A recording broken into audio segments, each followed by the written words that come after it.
এই গল্পটা হলো ওই যে ইঁদুর হয়েছে আমাদের সাবেক চেয়ারম্যানের বাসায়। তো চেয়ারম্যান সাহেবের স্ত্রী বলতেছে সারাদিন খালি শুধু রাজনীতি করি বেড়াও, কেন একটু ইয়ে করা যায় না, তোমার এই যে একটা বিড়াল দেখে নিয়ে আসা যায় না? ইঁদুরি আমার ল্যাব বালিশ খেতা বালিশ সব কেটে হচ্ছে, মা শখ করি যে খেতা সেলাই করে দিয়েছিল তাও কেটে দেয়। তো উনি একটা বিড়াল মোটামুটি খুঁজে নিয়ে যেয়ে দিয়েছে। এখন এই বিড়াল খাই দেয় আর ইঁদুরদের দৌড়ের উপরে রাখে। ইঁদুরদের তো মিজাজ খারাপ হয়ে গেছে যে এতদিন 17 বছর করি খেলাম, কেউ কিছু বললো না, এরা কই থেকে আসলো? তো এদের ধরার দরকার। দেখিছে জনসভা আসবে কে? ঢাকার থেকে ইঁদুরদের যে সভাপতি সে আসবে।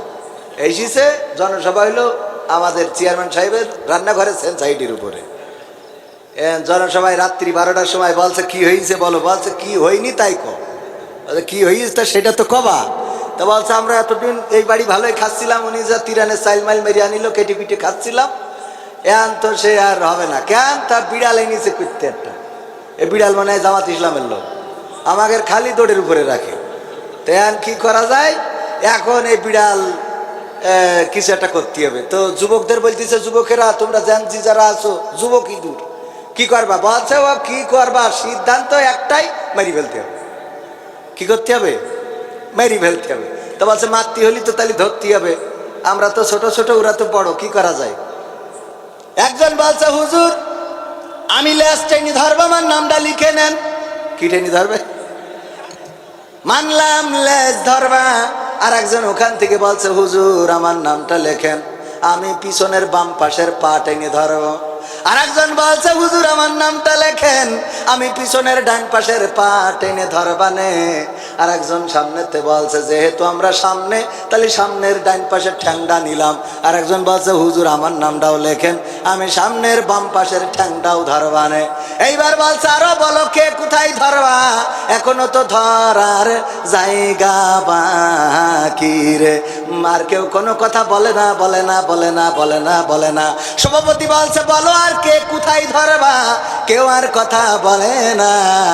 এইবার ইঁদুরদের সভাপতি বলছে বাবারাই আমার লেজ ধরার ইঁদুর পাওয়া গেল, পা ধরার ইঁদুর পাওয়া গেল, ঠ্যাং ধরার ইঁদুর পাওয়া গেল রে, কিন্তু যেই জায়গায় ম্যাও ম্যাও করে ওই এনে ধরার মতো কারোর পাইলাম না রে। কথা কি বোঝা গেছে? কারণ সব টাইনি ধরবা কিন্তু ম্যাও করে দেন ওইটাই তো ভয় জায়গা। সভাপতি সাহেব সেলফি ফেসবুকে আর নামাজ শেষ করে আর 1.5 দিয়ে গিয়ার মারামারি আছে না নাই? এত জোরে গিয়ার দিল রে যে পাম্পের তেলও ফুরাই গেছে রে। ঠিক না বেঠি? পাম্পে তেল নাই, আমাগো বেল নাই, কওয়ারও জায়গা নাই, সবারও কায়দা নাই। কারণ এখন কইতে গেলে আমার কাদের কাকা বলবে এখন কেমন লাগে। ঠিক না বেঠে? এখন কেমন লাগে? ও আমার ভাইয়েরা, বোমা মারে ইসরায়েল আর আমেরিকা মিলে ইরানে করে হামলা। ওদের বিমান হামলা চলে ইরানে আর ইরান মিসাইল হামলা করে, সেইটা যে পড়ে ইসরায়েলে 2-1টা মেরেছে। কোথায়? ওমানে, আবুধাবিতে, সৌদি আরবে, কুয়েতে, কাতারে। এই দেশগুলোর মধ্যে পড়লো মিসাইল আর ভাই নগর পড়ার পাম বন্ধ হয়ে গেছে। ঠিক না বেটি? মিসাইল পড়িছে ইরান, ইরাক, কুয়েত, কাতার, আবুধাবি, আর পাম বন্ধ হয় আপনাদের নফার। এ সহ্য না করি পারা যায়?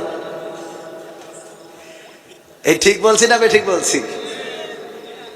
কোথায় পড়ে মিসাইল সেই সব দেশে এখনো গাড়ি বন্ধ হয়, ওই সব দেশে এখনো গাড়ি বন্ধ হয় নাই, ওই সব দেশে এখনো সিরিয়াল দিয়ে পেট্রোল নেওয়া লাগে না, ওই সব দেশে এখনো অকটেন সিরিয়াল দিয়ে নেওয়া লাগে না।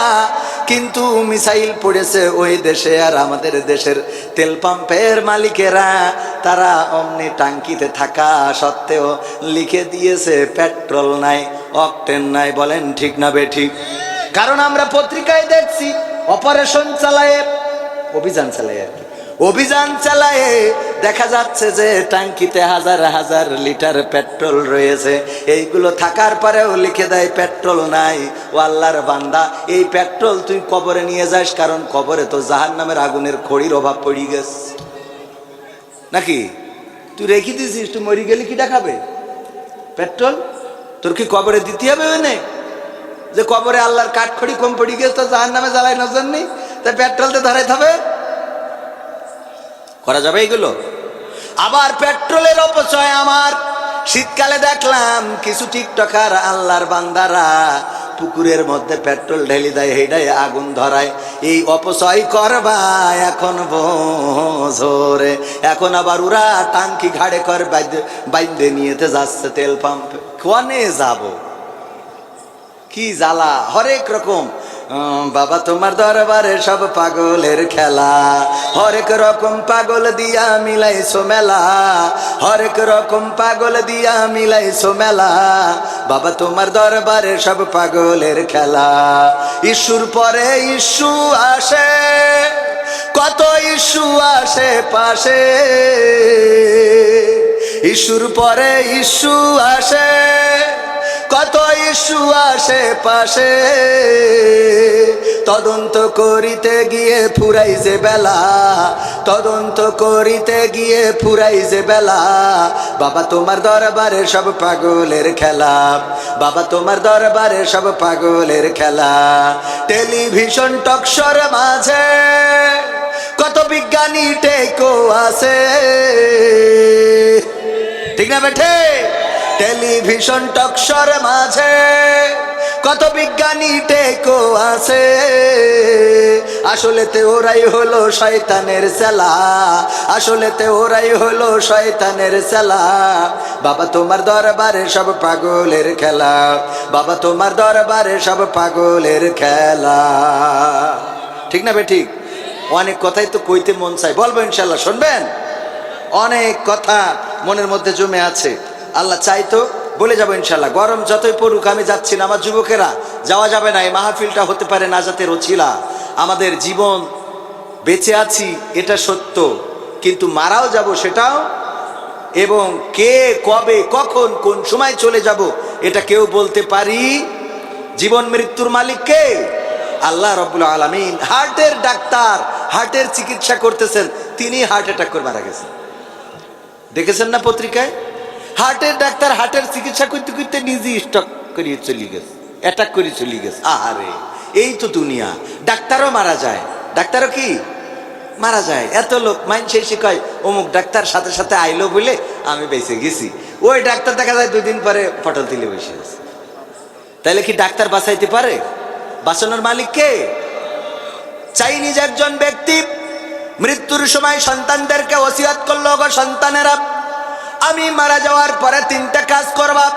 1 নম্বর হলো আমার কফিনটা যখন নিয়ে আমার কফিনটার মধ্যে যখন আমাকে ভরবা, তখন ওই কফিন থেকে 2টা হাত বের করে রাখবা, 2টা হাত যেন বের করা থাকে। 2 নম্বর হলো আমার কফিনটা যখন নিয়ে যাবা গোরস্থানের দিকে, তখন টাকা পয়সা 2 পাশ দিয়ে, রাস্তার 2 পাশ দিয়ে ছড়াইতে ছড়াইতে যাবা। আর 3 নম্বর হলো আমার কফিনটা বহনের সময় 4 জন ডাক্তার দিয়ে আমার কফিনটা বহন করবা। সন্তানেরা বলল, বাবা এমন সিদ্ধান্ত কেন দিলে?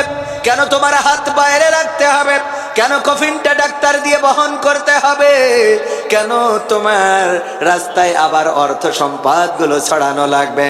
ওই লোকটি বলল, দেখো আমার সন্তানেরা, এই বার্ধক্যে উপনীত হওয়ার পরে আমার যে জ্ঞান হয়েছে, সেই জ্ঞানটা দিয়ে আমি একটু শিক্ষা দিয়ে যেতে চাই।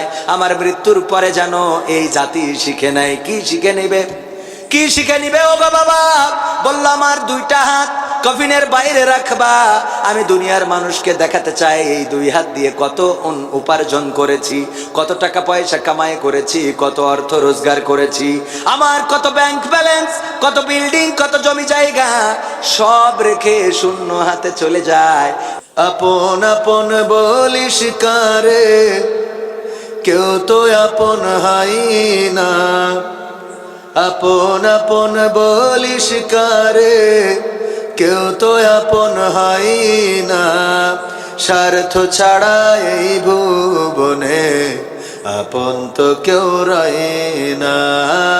স্বার্থ ছাড়া এই ভুবনে আপন তো কেউ রয় না। আপন আপন বলিস কারে, কেউ তো আপন হয় না। আপন আপন বলিস কারে, কেউ তো আপন হয় না। স্বার্থ ছাড়া এই ভুবনে আপন তো কেউ রয় না। স্বার্থ ছাড়া এই ভুবনে আপন তো কেউ রয় না। চোখ বুজিয়া ভাবো রে মন, কে তোর আপনজন। ভালোবাসা পাওয়ার জন্যে আছে কি কারণ? চোখ বুজিয়া ভাবো মানুষ, কে তোমার আপনজন। ভালোবাসা পাওয়ার জন্যে আছে কি কারণ? চোখের আড়াল হলে দেখিস, চোখের আড়াল হয়ে দেখিস, তোর কথা কেউ কয় না। স্বার্থ ছাড়া এই ভুবনে আপন তো কেউ রয় না। স্বার্থ ছাড়া এই ভুবনে আপন তো কেউ রয় না। কার জন্যে এই ভালোবাসা, টাকা ঘরার বাড়ি,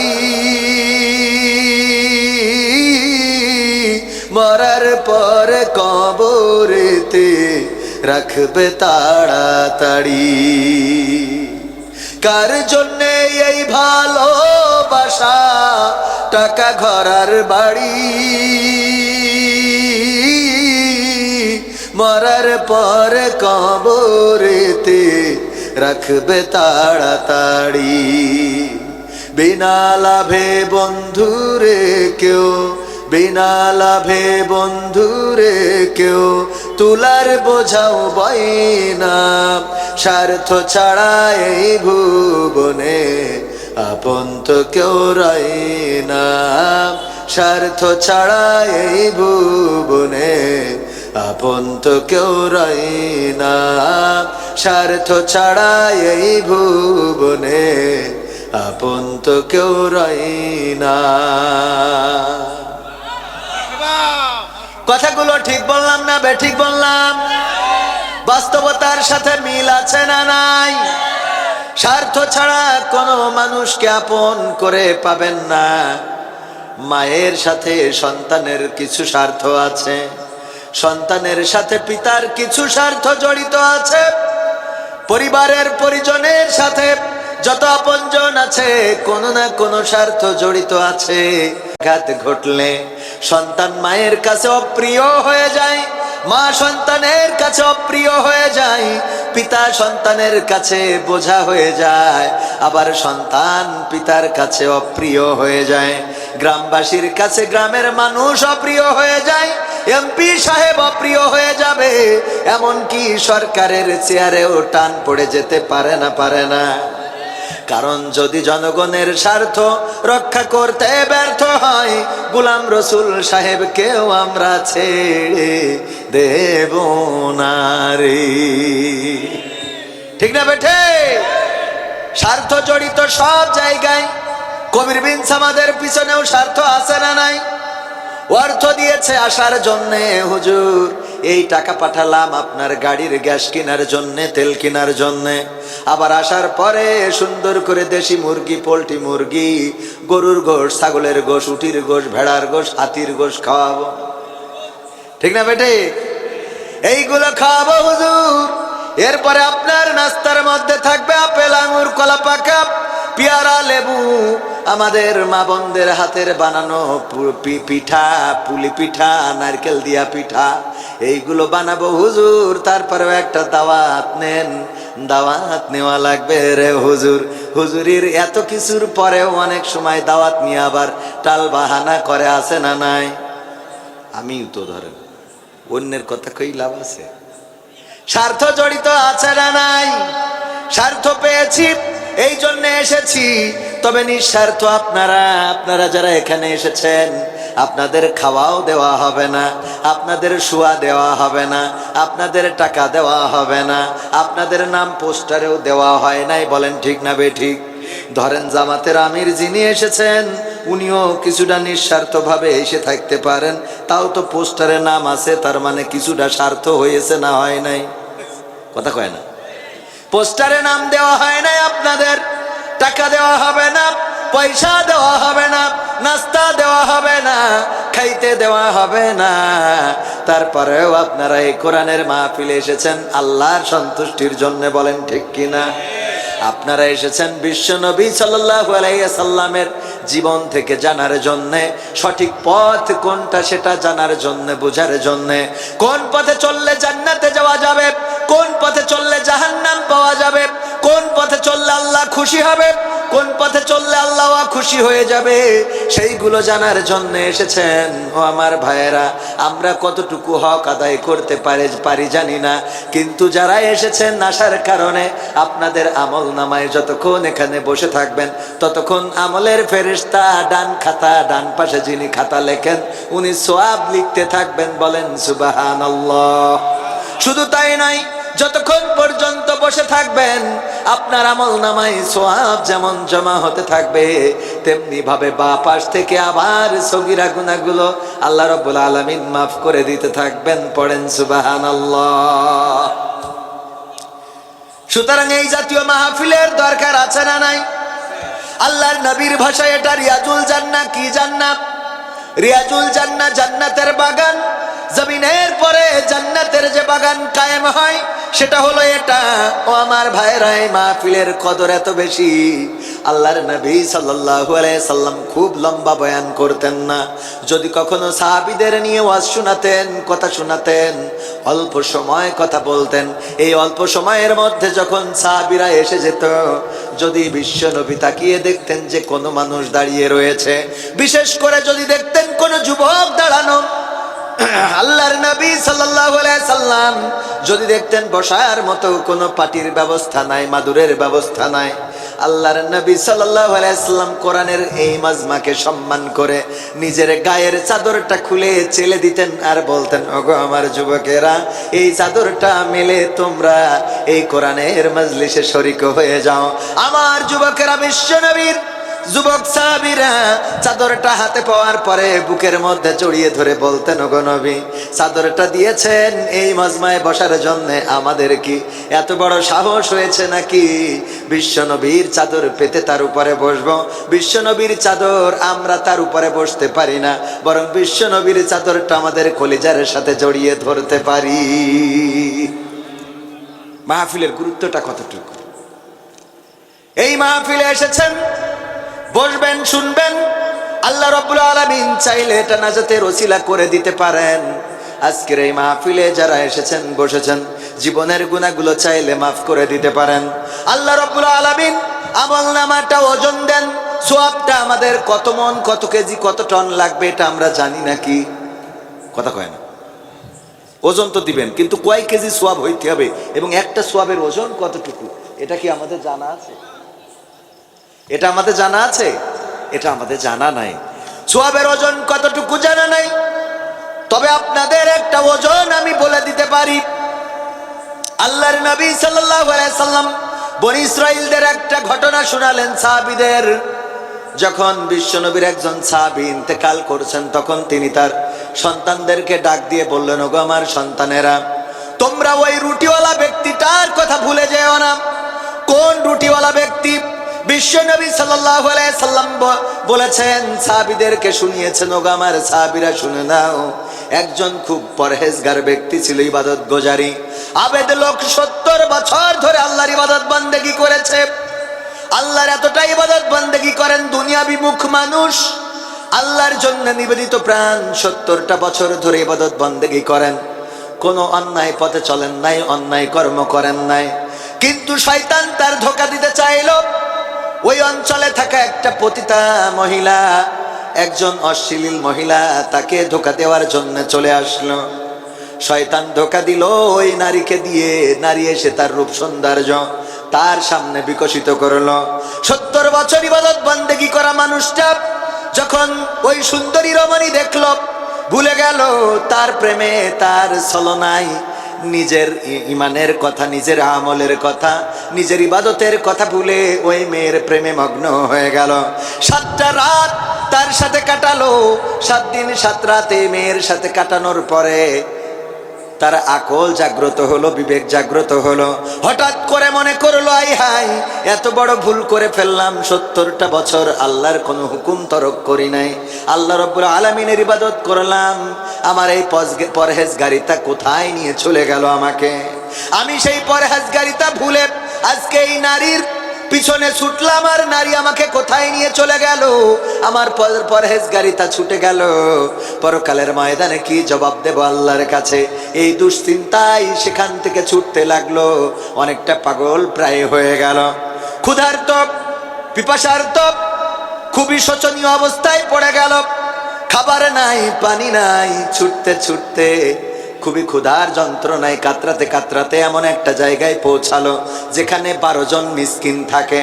এই 12 জন মিসকিনকে একজন ব্যক্তি প্রতিদিন এসে 12টা রুটি দিয়ে যায় তাদের আহারের জন্যে। এই লোকটি এটা জানার পরে তাদের সাথে শরিক হয়ে গেল। লোক হয়ে গেল 13 জন। রুটিওয়ালা আসলো রুটি দেওয়ার জন্যে। একটা একটা করে 12টা রুটি দিয়ে দিল। এই ব্যক্তিটা ওর মধ্যে ইন হওয়ার কারণে ওই 12 জনের মধ্যে একজন রুটি বঞ্চিত হয়ে গেল। ওই মিসকিন বলল, আমি তো রুটি পাই নাই, আজকে আমার জন্য কি রুটি আনা হয় নাই? যেই লোক রুটি আনে সেই লোক বলল, অবশ্যই রুটি এনেছি, এবং তোমরা এখানে 12 জন মিসকিন থাকো, আমি 12টা রুটি তোমাদের দিয়েছি, আমি একটাও তো রুটি কম আনি নাই। বলল, তাইলে আমি পাই নাই কেন? নিশ্চয় রুটি কম এনেছ। ওই লোক যখন এই কথা বলল, রুটিওয়ালা বলল, আমি রুটি 12টা এনেছি। আমার মন বলে আমি কম আনি নাই, বরং তোমাদের মধ্যে এমন কেউ থাকতে পারে যে 2টা রুটি নিয়ে ফেলেছ। তোমরা যদি এমন বেইনসাফি করো, তোমাদের আর রুটি প্রদান করা হবে না। এই কথা বলে যখন উনি চলে গেলেন, এবার এই লোকটি চিন্তা করলো, আহারে, আবেদ লোকটি চিন্তা করলো, এমনিতেই তো অন্যায় করেছি, আবার একজনের রুটি নিয়ে নিলাম। ওই লোকটাও তো ক্ষুধার্ত মিসকিন, এই রুটিটা আমি খাওয়া উচিত হবে না। কিন্তু সে ব্যক্তিটাও মুমূর্ষু অবস্থায় ক্ষুধার্ত, মৃত্যুর মুখোমুখি দাঁড়িয়ে চিন্তা করলো, না, আমি অন্যের হক মেরে খাবো না, অন্যের রুটিটা আমি ভক্ষণ করব না। ওই লোকটি বলল, দেখো, তোমরা 12 জন ঠিকই আছে, কিন্তু তোমাদের মধ্যে আমি নতুন মানুষ ইন হয়েছি, নতুন মানুষ এসেছি, এই জন্য রুটি শর্ট পড়ে গিয়েছে। আমি আমার তোমাদের নেওয়া রুটিটা আবার ফেরত দিয়ে দিলাম, যে ক্ষুধার্ত আছে খেয়ে নাও। ওই রুটিটা তাকে ফেরত দেওয়ার কারণে বিশ্বনবী বলছেন, এই লোকটি যখন মারা গেল তার আমল নামাটা ওজন দেওয়া হলো। 70 বছরের ইবাদত বন্দেগী এক পাল্লাই তোলা হলো, আর অপর পাল্লাই 7টা রাত ওই নর্তকীর সাথে কাটানোর কারণে, ওই অশ্লীলতা করার কারণে, বেহায়াপনা করার কারণে 7টা রাতের যে বদ আমল, সেটা যখন আর একটা পাল্লাই তোলা হলো, দেখা গেল ওই 70 বছরের ইবাদত, ওই ইবাদতের চেয়ে 7 রাতের এই গুনাহ খাতাটা ভারী হয়ে গেছে। বলেন নাউজুবিল্লাহ। 70 বছরের ইবাদত 7 রাতের এই অশ্লীলতায় শেষ করে দিল, খেয়ে দিল। আল্লাহর নবী বলছেন, ও আমার সাহাবীরা, এখানেই শেষ নয়। এই 7 রাতের গুনাহ ভারী হয়ে যাওয়ার পরে আল্লাহ রাব্বুল আলামিন এবার ওই একটা রুটি দানের সওয়াবটা তার আমলনামায় ওজন দিল। এক পাশে দিল 7 রাতের গুনাহ, অপর পাশে দিল ওই একটা রুটি দান করার সওয়াব, ওই একটা রুটির অধিকার ছেড়ে দেওয়ার সওয়াব। আল্লাহর নবী বলছেন, ও আমার সাহাবীরা, এবার দেখা গেল ওই 7 রাতের গুনার তুলনায় এই একটা রুটি ওই মিসকিনকে দিয়ে দেওয়ার সওয়াবটা অনেক ভারী হয়ে গেল। বলেন সুবহানাল্লাহ। তাহলে কি সওয়াবের ওজন বুঝেছেন? সওয়াবের ওজনটা হলো, আল্লাহ রাব্বুল আলামিন যদি কোনো কর্মে খুশি হয়ে যান, সেটার পুরস্কার এতটাই দান করে দিবেন, আপনার 70 বছরের ইবাদত একটা রুটির বিনিময়ে দিয়ে দিতে পারে। পড়েন সুবহানাল্লাহ। আর যদি আপনি 70 বছর ইবাদত করার পরেও কোনো একটা রাত অন্যায় করে ফেলেন, ভুল করে ফেলেন, হতে পারে এই 70 বছরের ইবাদত একটা রাতেও নষ্ট করে দিতে পারি। কথা কি বোঝা গেছে? তো এই জন্যে এই মাহফিলটার গুরুত্ব আছে না নাই? এই একটা রাত আমাদের জীবনে নাজাতের ওসিলা হয়ে যেতে পারে। আল্লাহ আমাদের শেষ পর্যন্ত থাকার তৌফিক দান করুন। ওমা তৌফিকি ইল্লা বিল্লাহ। থাকবেন ইনশাআল্লাহ? চলে যাবেন কেউ? আমার যুবকেরা চলে যাবে? যুবকদের জন্য তো আলোচনা একটু স্পেশালি থাকে।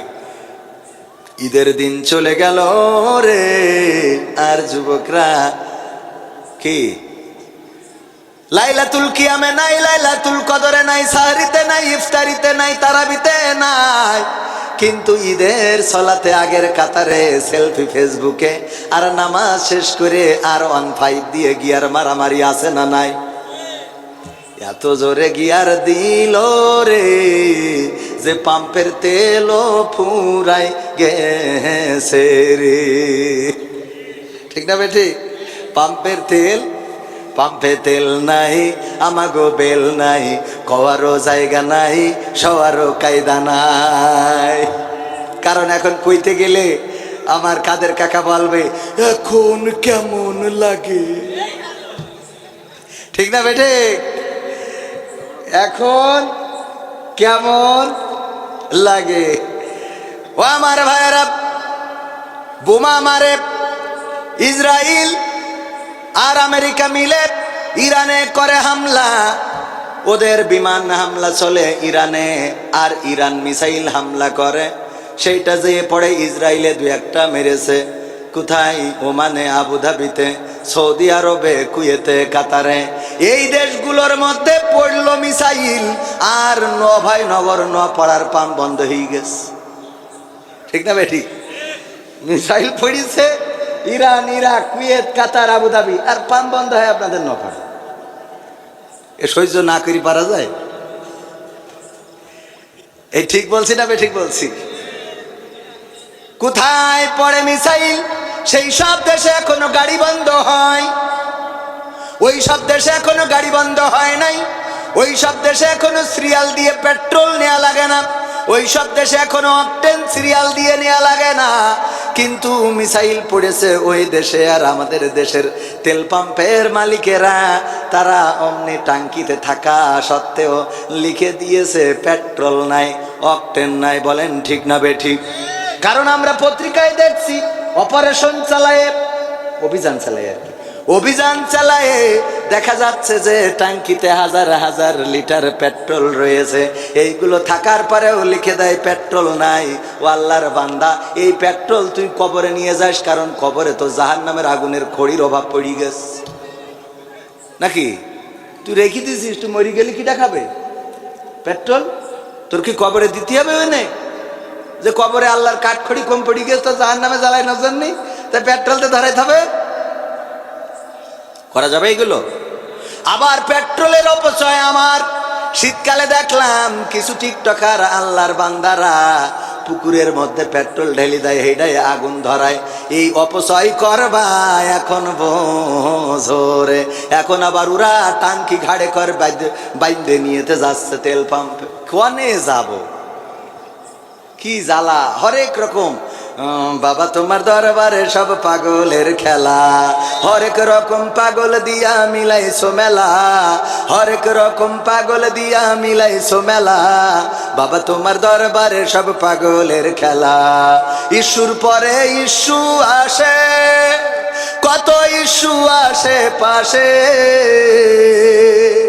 ইস্যুর পরে ইস্যু আসে, কত ইস্যু আসে পাশে।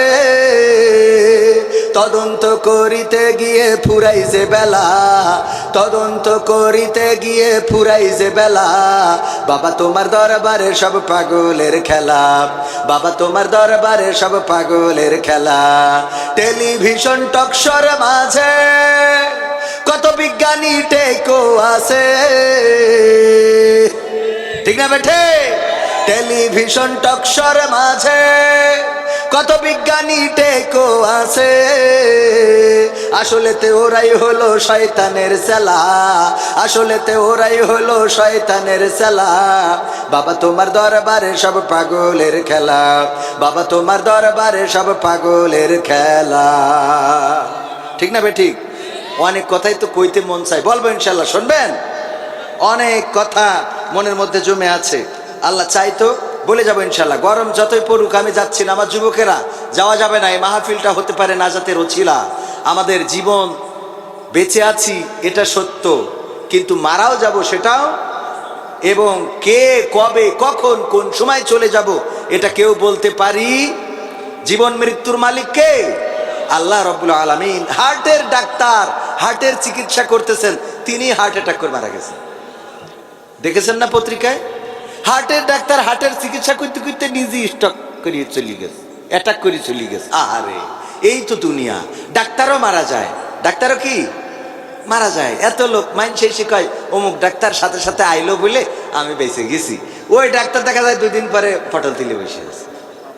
তাইলে কি ডাক্তার বাঁচাইতে পারে? বাঁচানোর মালিক কে? চাইনিজ একজন ব্যক্তি মৃত্যুর সময় সন্তানদেরকে ওসিয়ত করলো, গো সন্তানেরা, আমি মারা যাওয়ার পরে 3টা কাজ করবা। 1 নম্বর হলো আমার কফিনটা যখন নিয়ে আমার কফিনটার মধ্যে যখন আমাকে ভরবা, তখন ওই কফিন থেকে 2টা হাত বের করে রাখবা, 2টা হাত যেন বের করা থাকে। 2 নম্বর হলো আমার কফিনটা যখন নিয়ে যাবা গোরস্থানের দিকে, তখন টাকা পয়সা 2 পাশ দিয়ে, রাস্তার 2 পাশ দিয়ে ছড়াইতে ছড়াইতে যাবা। আর 3 নম্বর হলো আমার কফিনটা বহনের সময় 4 জন ডাক্তার দিয়ে আমার কফিনটা বহন করবা। সন্তানেরা বলল, বাবা এমন সিদ্ধান্ত কেন দিলে? কেন তোমার হাত বাইরে রাখতে হবে? কেন কফিনটা ডাক্তার দিয়ে বহন করতে হবে? কেন তোমার রাস্তায় আবার অর্থ সম্পদগুলো ছড়ানো লাগবে? ওই লোকটি বলল, দেখো আমার সন্তানেরা, এই বার্ধক্যে উপনীত হওয়ার পরে আমার যে জ্ঞান হয়েছে, সেই জ্ঞানটা দিয়ে আমি একটু শিক্ষা দিয়ে যেতে চাই। আমার মৃত্যুর পরে যেন এই জাতি শিখে নেয়। কি শিখে নিবে? কি শিখে নিবে? ও বাবা বললো, আমার 2টা হাত কফিনের বাইরে রাখবা। আমি দুনিয়ার মানুষকে দেখাতে চাই এই 2 হাত দিয়ে কত উপার্জন করেছি, কত টাকা পয়সা কামাই করেছি, কত অর্থ রোজগার করেছি, আমার কত ব্যাংক ব্যালেন্স, কত বিল্ডিং, কত জমি জায়গা, সব রেখে শূন্য হাতে চলে যায়। সোনা দানা গয়না গাটি নিলাম না, আমার ঘর বাড়ি নিলাম না, আমি কোনো দলিল দস্তাবেজ নিলাম, আমি চলে যাচ্ছি শূন্য হাতে। আমি এই শূন্য হাতে যেভাবে যাচ্ছি, এভাবেই সবাইকে শূন্য হাতেই চলে যেতে হয়। এটা আমি শিখিয়ে যেতে চাই, জানিয়ে যেতে চাই। 2 নম্বর হলো আমার ডাক্তারেরা কেন কফিনটা বহন করবে? আমি দুনিয়ার মানুষকে দেখাতে চাই, ওগো দুনিয়ার মানুষেরা দেখে নাও, কোনো ডাক্তার কোনো মানুষকে বাঁচাতে পারে না। কারণ এই ডাক্তাররা দেখো কফিন বহন করে। তারা যদি বাঁচাতে পারতো, তাইলে এই মানুষটাকে আজকে কবরে যাওয়া লাগতো, কবরে যাওয়া লাগতো না। আর অর্থ সম্পদ আমার যাওয়ার রাস্তায় ছড়াবা। এই জন্যে আমি দেখাতে চাই এই অর্থ সম্পদগুলো মৃত্যুর পরে আমার জন্য নিরর্থক। এই অর্থ আমার কোনো কাজে লাগলো না, কোনো উপকারে আসলো না। এই জমিনে ছড়ানো থাকে, ছিটানো থাকে, কিন্তু সেটা খুঁটে পকেটে ভরার কোনো সুযোগ আমার আর, কথা কয় না। কত সুন্দর শিক্ষা! এই শিক্ষা। আর আমাদের দেশের লোকের বুদ্ধি বেশি, তো এরা আবার অন্য বুদ্ধি করে। এরা বুদ্ধি করে কি বলছে, বাবা মারা যাওয়ার সময় আমার পুরাতন গোরস্থান থেকে কাফনের কাপড় খুলে এনে আমার দাফন কাফনটা করে দিবা। সন্তান বলতেছে, বাবা এই কাজ কেন করবা? আমাদের কি টাকার অভাব নাকি? আমরা নোয়াপাড়ায় যেয়ে সবচেয়ে দামি কাফনের কাপড় কিনবো। সবাই তো কেনে সাদা, আমরা প্রয়োজনে কালারওয়ালা কিনবো। তার নেতা মানি নাই। কবরে যাওয়ার পরে যখন আমি এইগুলো বলতে পারবো না, তখন তো বাটাম টানা শুরু হয়ে যাবে। এই জন্যে পুরাতন কাফনের কাপড় দিয়ে যদি আমারে দাফন কাফন করো, মুনকার নাকির এসে যখন বলবে মান রব্বুকা মান দীনুকা মান নাবিয়ুকা, আমি বলবো আমি এই প্রশ্নের উত্তর আর কতবার দেব? আমি এই প্রশ্নের উত্তর আর কতবার দেব? আর কতবার দেব? তোমরা কারা? আমার ভাইজান বলছে, জিজ্ঞেস করবে তোমরা আবার কারা? কোত্থেকে এসেছো? কোত্থেকে এসেছো তোমরা? কি খবর? কিসের জন্য আসলে? আমরা মুনকার নাকির তোমারে প্রশ্ন করার জন্য আসছি। বলবে আমি আর এই প্রশ্নের উত্তর কতবার দেব রে? কারণ কি? কারণ আমারে কি দেখে বোঝো না? পুরাতন কফনের কাপড় দেখে কি টের পাও না আমি আজকের লাশ না? এই কাপড়ের কাপড় দেখে বুঝতে পারছো না যে আমি কবে মরেছি? কাপড়ের কাপড় ছিঁড়ে যাবার লাগিছে। এই হলো আমাদের দেশের এরকম একটা ঘটনা, বুখারীর হাদিসেও আছে, শোনাবো আপনাদের। আল্লাহর নবী বলছেন, বনি ইসরাইলদের একজন ব্যক্তি মারা যাওয়ার সময় সন্তানদের বলল, আমার মৃত্যুর পরে আমার লাশটা পোড়াবা, তারপরে ছাই বানাবা, তারপরে এটা উড়াইয়ে দিবা। কোন কোন বর্ণনায় এসেছে বনি ইসরাইলদের ওই ব্যক্তি বলেছিল, আমার লাশটা ছাই বানানোর পরে অর্ধেক পানিতে ভাসাবা আর অর্ধেক বিকট ঝড়ের দিনে উড়াইয়ে দিবা। যখন এই কথা বলল, সন্তানেরা বলল, আহারে এমন কাজ কেন করবো গো বাবা, এমন কাজ কেন করব? বললো, এটা করবা, এটা আমার ওসিয়ত, এটা তোমরা আমার মৃত্যুর পরে করবা, আল্লাহ যেন আমারে না ধরতে পারে তাই করবা। এই জন্য সন্তানরা ওসিয়তটা পালন করলো। একজন ব্যক্তি যদি মারা যায়, একজন মুসলমান ব্যক্তি যদি মারা যায়, তার পরিবারের প্রতি 4টা হক রেখে যায়। কয়টা? সবাই বলেন কয়টা? আরো জোরে কয়টা? অনেক বিষয় আমরা জানি না। উজুর ফরজ কয়টা? আঙুল দেখাই দিলাম কয়টা? গোসলের ফরজ কয়টা? 3টা। 2-1জন ভুল বলেছে রে। আমি মাঝে মাঝে প্রশ্ন করি, আমার একজন বলছে গোসলের ফরজ হইল 2টা। আমি বললাম কি বলছে? গোসলের আগে উজু করা আর উঠে আসার সময় আর একবার উজু করা। বললাম যাক, তা ভালো, উজু করা তার বাদ দেননি। এরকম আছে না নাই? অনেক আছে। ইসলামের বেসিক নলেজ সম্বন্ধে ধারণা নাই। অনেক বিষয় আমাদের জানা দরকার ছিল। পবিত্র কোরআন আমাদের ধর্মগ্রন্থ। এই পবিত্র কোরআনে সূরা কয়টা, পারা কয়টা, এইগুলো আমার সাধারণ মুসলমান অনেকেই জানে না। আমি বুকে হাত দিয়ে বলছি, প্রমাণিত সত্য, কারণ আমি এইগুলো যাচাই করে দেখেছি। আপনাদের সামনেও এই ভিডিওগুলো পড়ে থাকতে পারে। ইসলামের স্তম্ভ কয়টা, নামাজের আরকান আহকাম কয়টা, এই জাতীয় প্রশ্নগুলো করে থাকি। একজন মুসলমানের উপরে অপর মুসলমানের হক কয়টা? কয়টা? কয়টা? 6টা। হ্যাঁ, আমার ভাইজান দেখেছেন, আমি মনে করলাম ভাইও মনে হয় পারবেন না। একজন মুসলমানের উপরে অপর মুসলমানের হক 6টা। মৃত ব্যক্তি যখন মারা যায়, হক রেখে যায় কয়টা? 4টা। 1 নম্বর হলো তার দাফন কাফনটা অতি দ্রুত করতে হবে। 2 নম্বর হলো যদি তার কোনো ওসিয়ত থাকে, সেই ওসিয়ত পূরণ করতে হবে। 2 নম্বর কি? তার যদি কোনো ওসিয়ত থাকে সেটা পূরণ করতে হবে। 3 নম্বর হলো যদি সে কোনো ঋণ রেখে যায়, তাইলে সেই ঋণটা আদায় করে দিতে হবে। পাশাপাশি সে যদি কারো কাছে টাকা পায়, সেটাও শোধ করা লাগবে। কথা কয় না? প্রায় জায়গায় আমি এটার বিরোধী। এই যে মাইক ধরি বলে, আমার আব্বা যদি কারো কাছে ঋণী থাকে বলবেন, আমি আচ্ছা, তোর আব্বা যে ঋণী ছিল, ওর কাছে যে কেউ ঋণী ছিল না, এটা তুই জানলি কেমন? তো এটাও বল, আমার আব্বা যার যার কাছে টাকা পাবে, টাকা দিয়ে যাবে, মনে থেকে যাবে। দরকার আছে না? নেই। এইটা কোনোদিন আমি বলতে শুনিনি। অথচ এইটা ছিল বেশি জরুরি। কেন জরুরি? যে মারা গেল, ওর এই ঋণটা আপনি শোধ করলেন না, কোনো কারণে ভুলে গেছেন পরে, অথবা ইচ্ছা করেই শোধ করেননি, আপনি আর মাপ চেয়ে নিতে পারলেন, আপনি তো ঋণী অবস্থায় কবরে গেলেন। এইবার এই ঋণটা শোধ করা লাগবে কি দিয়ে জানেন? জানেন? আপনার সওয়াব দিয়ে। কি দিয়ে? দেখা যাচ্ছে জান্নাতে চলে যাবেন, 10টা নেকি বেশি হয়ে গেছে। হঠাৎ করে একজন ওয়ারেস পাওয়া গেল, আমার ভাইজান, উনি 20,000 টাকা পাবে। এই 20,000 টাকার জন্য এখন কি, তা সোয়াব দিতে হবে। কয়টা? 12টা সোয়াব দিলে হবে। তাহলে 2টা সোয়াব আরো ঘাটতি পড়ে গেল, এবার যেই জাহান্নামে তা। আমার কথা না তো, এগুলো হাদিসের কথা।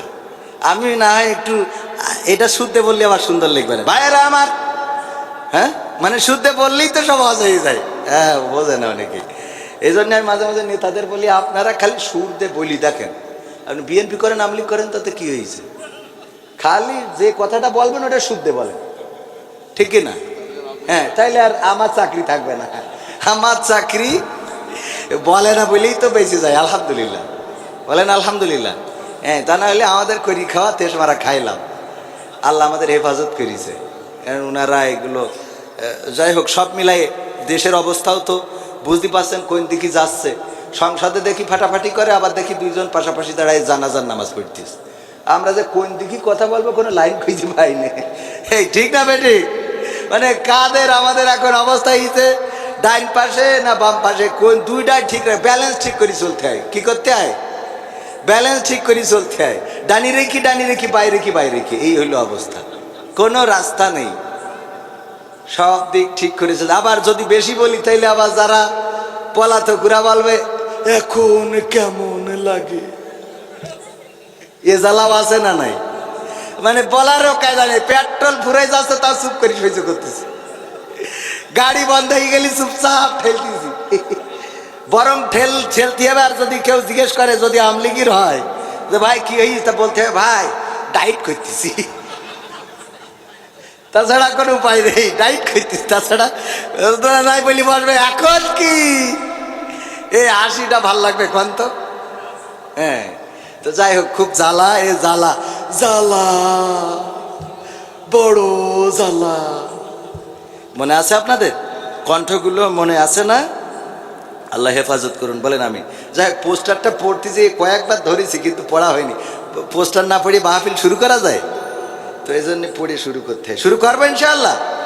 মাগুরা পূর্বপাড়া যুব সমাজের উদ্যোগে 2 দিন ব্যাপী 13তম বার্ষিক তাফসিরুল কোরআন মাহফিলের শ্রদ্ধাভাজন দ্বিতীয়তম তথা শেষ দিনের সম্মানিত সভাপতি আলহাজ মাস্টার লুৎফুর রহমান সাহেব, যিনি প্রাক্তন সভাপতি মাগুরা মাধ্যমিক বিদ্যালয়, অভয়নগর, যশোর।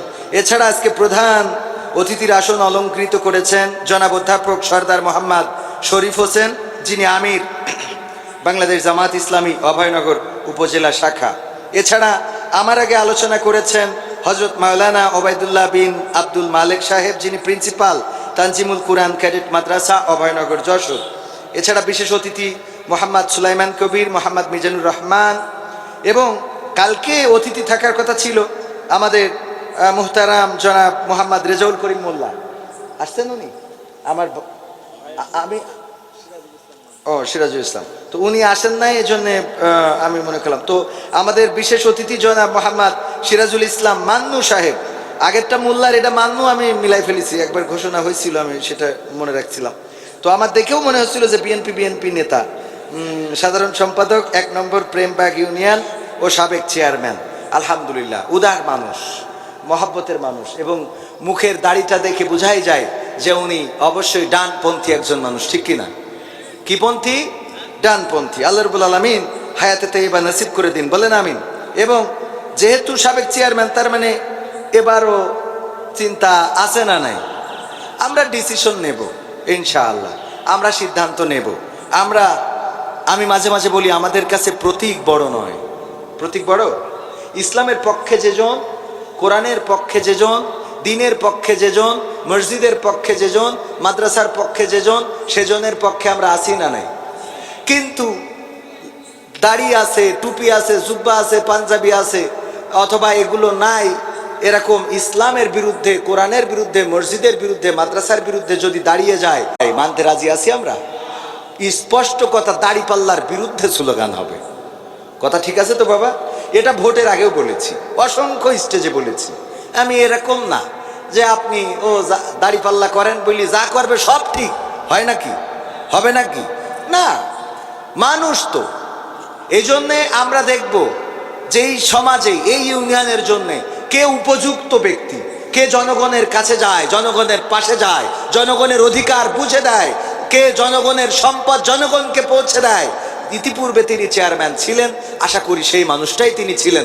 ভবিষ্যতেও যদি এখানে প্রার্থী হন, আমরা প্রার্থীদের তুলনামূলকভাবে আমরা দেখব, এবং আমাদের ম্যান্ডেট, আমাদের যে কমেন্ট, আমরা সেটা করব সিলের মাধ্যমে। ঠিক কিনা? আল্লাহ আমাদের তৌফিক দিন, বলেন আমি। আর আমাদের এখন এটা নিয়ে আসলে, যেহেতু সামনে ইলেকশন আসছে, চেয়ারম্যান ইলেকশন আসছে, ওগুলো নিয়ে তাফসির মাহফিলে তেমন কথা বলার দরকার নেই। যেহেতু আসেন বিভিন্ন প্রার্থীরা, এতটুকু বলবো, ইমানে, আমলে, আখলাকে, ব্যবহারে, সমাজে মানুষের কাছে যদি যেতে পারে, যেমন মাননীয় স্পিকার, তিনি আবু বকর রাদিয়াল্লাহু তাআলা আনহুর একটা ঘটনা দিয়ে তার সংসদের কার্যক্রম শুরু করেছেন, আমরা সেটা প্রশংসা করতে পারি না? পারি না? আমরা সেটাকে প্রশংসা করি। আলহামদুলিল্লাহ, এই মানুষগুলোই তো আমরা খুঁজি, যারা ইনসাফ, ন্যায়, সত্য, কোরআন, হাদিস, মসজিদ, মাদ্রাসা এগুলোর সাথে থাকবে। আল্লাহ তৌফিক দিন, বলেন আমিন।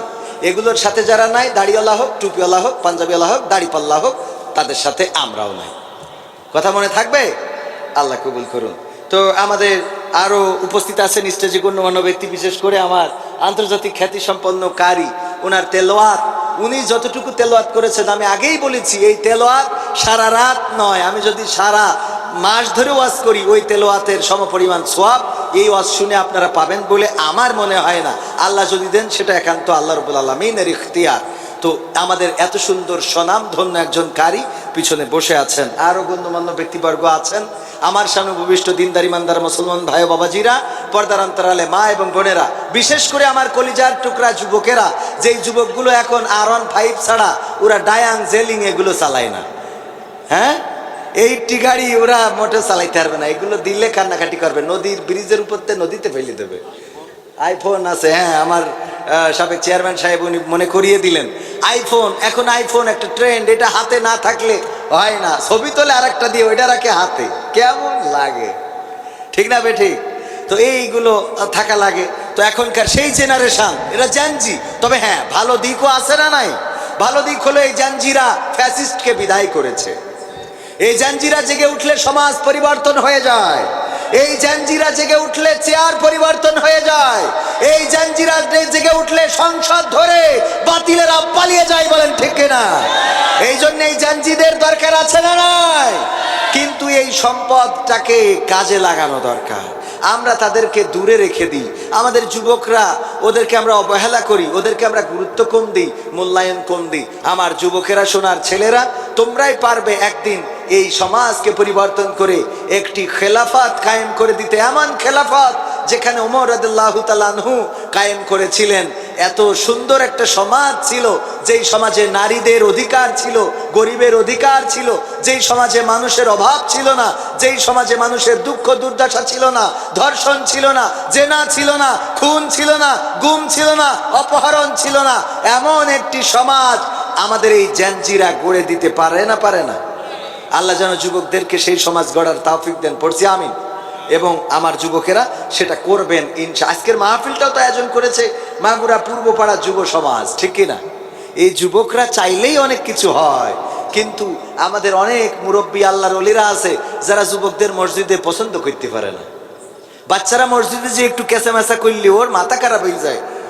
আত্মাহিয়াতু পড়ে তো পড়ে, ভালো করি তো পারেও না, খালি কয়ে কাজ ছেলে এসেছে রে, আত্মাহিয়াতু কাজ ছেলে যে ক্যাঁচামেচা করছে রে, হ্যাঁ, সালামটা ফিরোয়নি ধরব, সত্য না মিথ্যা? এই হলো চিন্তা ভাবনা, এইগুলো করা যাবে না। বাচ্চারা মসজিদে যাবে, খেলা করবে, নামাজের সামনে ইমাম সাহেবের সামনেতে চলে যাবে, কোনো অসুবিধা নেই। দরকার হলে মুসাল্লির ঘাড়ে, আপনার ঘাড়ের পর উঠবে, আপনার ঘাড়ে এখন উঠলে অসুবিধা, জন্ম আমাদের আমিরের ঘাড়ে উঠবে, কোনো সমস্যা নেই, আমাদের চেয়ারম্যান সাহেবের মাথার পরে উঠবে, কোনো সমস্যা আছে? মক্কা মদিনায় যারা গিয়েছেন তারা জানেন, বাচ্চারা এই খেলা, এই দৌড়, এই লাফালাফি, এগুলো নিয়ে ওদেরকে এটাতেই উৎসাহ দিতে হবে। আল্লাহ আমাদের সেই তৌফিক দিন, বলেন আমিন।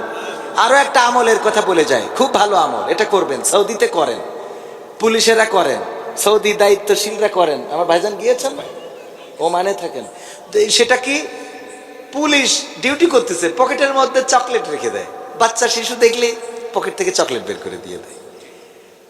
বাইতুল হারামে যখন যায়, আমার বাচ্চা নিয়ে গেলাম, ওদের নিয়ে গেলে ওই ছোট বাচ্চা দেখে, আমাদের দেয় না, আমরা বড় হয়ে গেছি, আমাদের পেট বড় হয়েছে, দেয় না, ওই বাচ্চাদের হাতে চকলেট, তারপরে জুস, এইগুলো বাচ্চাদের দিয়ে দেয়। আরে বাচ্চারা খুব খুশি হয়ে যায়। আমি পুলিশ চিন্তা করলাম যে একটা পুলিশ, আমি তাকে যে জিজ্ঞাসা করতেছি অমুক জায়গায় যাব, আমার ফ্রেন্ড দাঁড়ানো, কেমনে যাব? তো বললো এই রাস্তা দিয়ে, রাস্তা। আমার দুই বাচ্চার পকেট থেকে কাঠি লজেন বের করে দিল, দুই ছেলে। তার মানে সে কতগুলো কাঠি লজেন নিয়ে ডিউটি করতেছে, ট্রাফিক পুলিশ। চিন্তা করা যায়। তো মসজিদে যখন যাবেন, এই মসজিদে কিছু চকলেট দোকান থেকে, চার দোকানে তো বসে চা মারেন, পান মারেন, বিড়ি মারেন, তো ওগুলোর সাথে দুই চারটে চকলেট মারা যায় না? চকলেট পকেটের মধ্যে নিয়ে মসজিদে গেলেন, বাচ্চা একটা এসেছে, আপনি পকেট থেকে দিলেন, ও খুশি হয়েই দেখবেন যে ও নামাজই ছাড়তেছে না। এগুলো করবেন, ও বাচ্চাটা খুশি হয়ে যাবে, বাড়ি যেয়ে বলবে আমার দাদু না চকলেট দিছিল। আর যদি আপনি ও বাড়ি যাই বলবে এই খাটা সাটা, যেদিন মরি যাবে শোনো ভালো কাজই, দূরেই যাবে। ও দেখা যাবে যে যদি বেশি বদ হয় কবরে যে মুটিতে আসবে,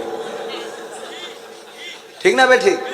হ্যাঁ, এগুলো করা যাবে না। খেজুরের রস গাছ কাটে, যে যদি বলে চাচা এই খেজুরের গাছে একটু রস খেতে চাইলাম, তো দেখা যায় খবরদার খেজুর ও গুড়ায় যেন তোকে না দেখি।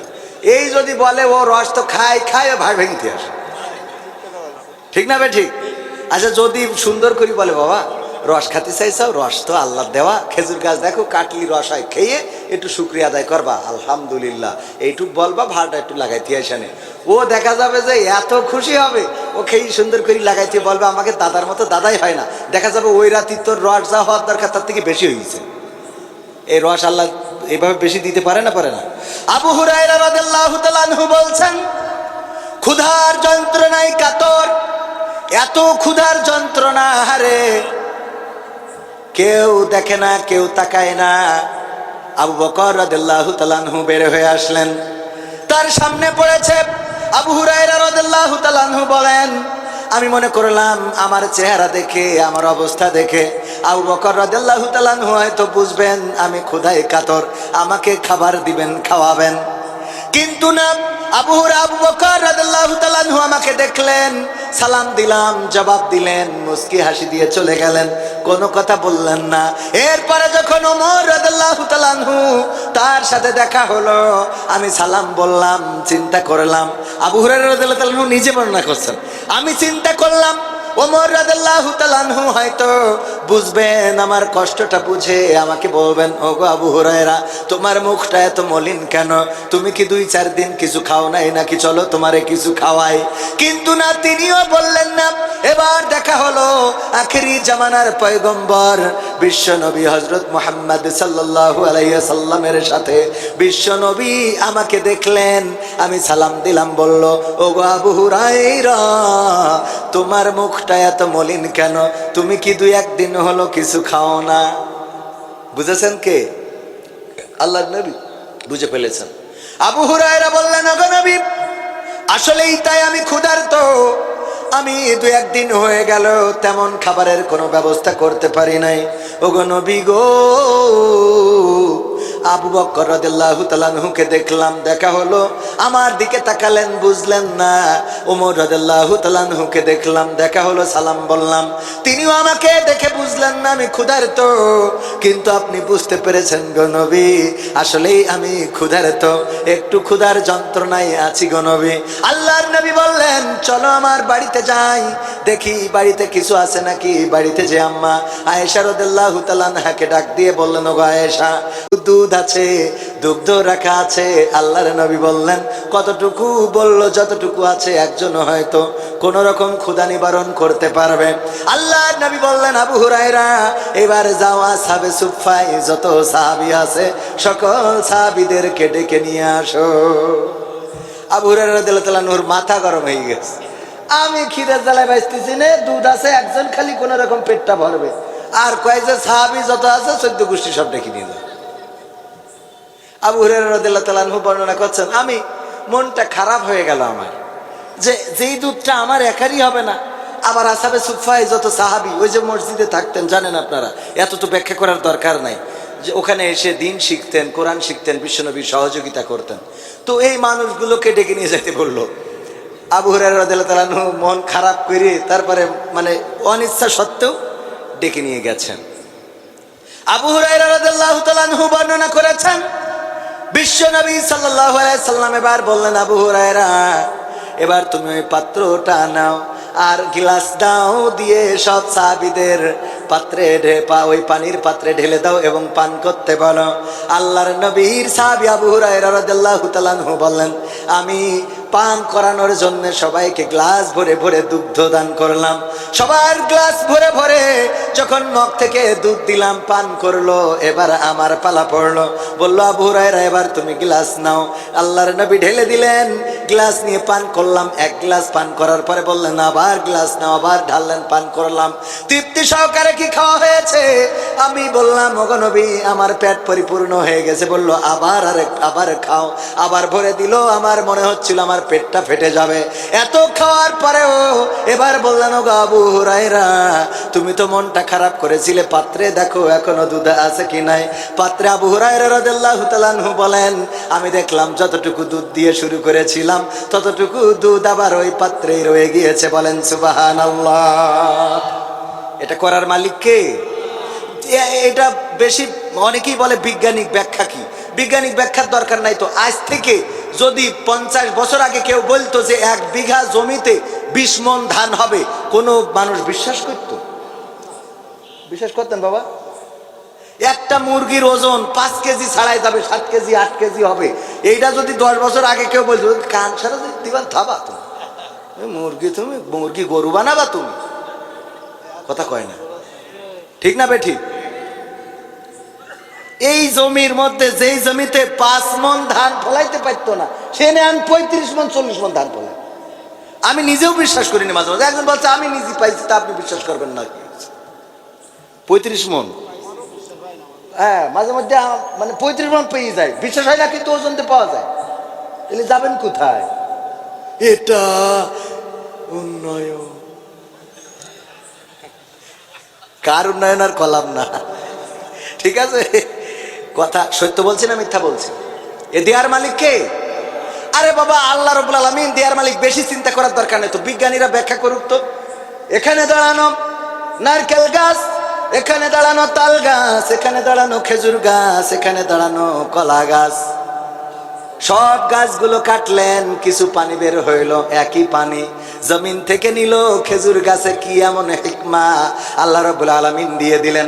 পুকুরের পাড়ে দাঁড়ানো থাকা খেজুর গাছটা এই পুকুরের পাড়ের পানিটা গ্রহণ করলো, আর ওই কপাল দিয়ে এক ভাঁড় রস বের করে দিল। কত সুন্দর মিষ্টি রস! আপনি কোন বিজ্ঞান দিয়ে এটা বিচার করবেন? কোন বিজ্ঞান দিয়ে বিচার করতে পারবেন না, এটা সম্ভব হবে না। ওই পানিটা খেজুর গাছ নিল, নারকেল গাছ নিল, তাল গাছ নিল, বেল গাছ নিল, কিন্তু খেজুর গাছটা মিষ্টি রস দিল, আর কলা গাছ কাটলে কুষ্টি রস বের হইল, ঠিক না বেঠিক? একই পানি, আপনি কোন বিজ্ঞান দিয়ে বিচার করবেন? আবার এই রসটা জ্বালালেন, আল্লাহ রাব্বুল আলামিন সেটা গুড় করে দিলেন। এইবার বিষ মারলেন। কি মারা? বিষ মারা বলে, আপনারা কি বলেন? এই বিষ মারা, এটা মাঝে মাঝে আমি ভিডিও বলতে যে বিপদে পড়ে যাই, কারণ এই বিষ মারা অনেকেই তো বোঝে না, মনে করে মানে খারাপ কথা, তাই না? অনেকে বলে না বিষ মারা শেষ, তার মানে এটা খারাপ জিনিস। তো এই বিষ মারাই তো আমাদের এখানে, এটা তো আর অন্যভাবে বললে তো লাভ নাই। তো বিষ মারলেন, সেটা হয়ে গেল কি? পাটালি। গুড়টা পাটালি হয়ে গেল। এইটা কোনো বৈজ্ঞানিক ব্যাখ্যা দিয়ে আপনি বুঝাইতে পারবেন না। নারকেল গাছ, পৃথিবীর জমিনে কোথাও পানি নাই, অথচ ওই ডাবের মধ্যে, আরে আমার এবার পুলের হাটে ইতেকাফে ডাব কেটে এনে বললো, কেটে একটু ফ্রিজে রাখবানে, রেখে দিয়ে যাবানে, আপনি খেয়েন। পরে দিয়ে গেছে, কিন্তু সেই ডাব আমি মানে আমাদের স্যারেদের জন্যে হঠাৎ তারা বিশেষ করে ওই উনার বলতে মনে নাই যে ডাবের পানি জগে রেখে আসছি, খেয়েন। এই ডাবের পানিটা একটু দেরি হয়েছে, উনি 12টার দিকে, রাত 12টায় ফোন করে বলছে যিনি খাবার দিয়ে যান যে ডাবের পানি জগে দিয়ে আসছিলাম, আমার তো খেয়াল নেই, একটু খেয়েন।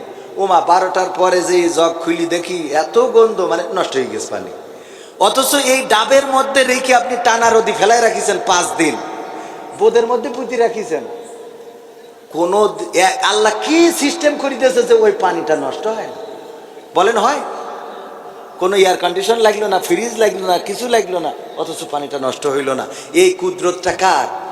আপনি বৈজ্ঞানিক ব্যাখ্যা দিয়ে লাভ নাই তো। মা পেটের মধ্যে ওই 1 ফুটা নাবাক পানি, সেখান থেকে একটা মানুষই আল্লাহ পেটের মধ্যে বানাই দিয়েছে। আপনি কি এর বিজ্ঞান দিয়ে বানাবেন? সব বিজ্ঞান দিয়ে বিচার করলে আল্লাহ বিজ্ঞানীদের থেকে বড় বিজ্ঞানী। বলেন আল্লাহু আকবার। আহকামুল হাকিমিন, তিনি সব বিষয়ে অভিজ্ঞ, তিনি সব জানেন। শুধুমাত্র মানুষ বড় অকৃতজ্ঞ যে আল্লাহর শুকরিয়া আদায় করে না, ঠিক না বেঠি?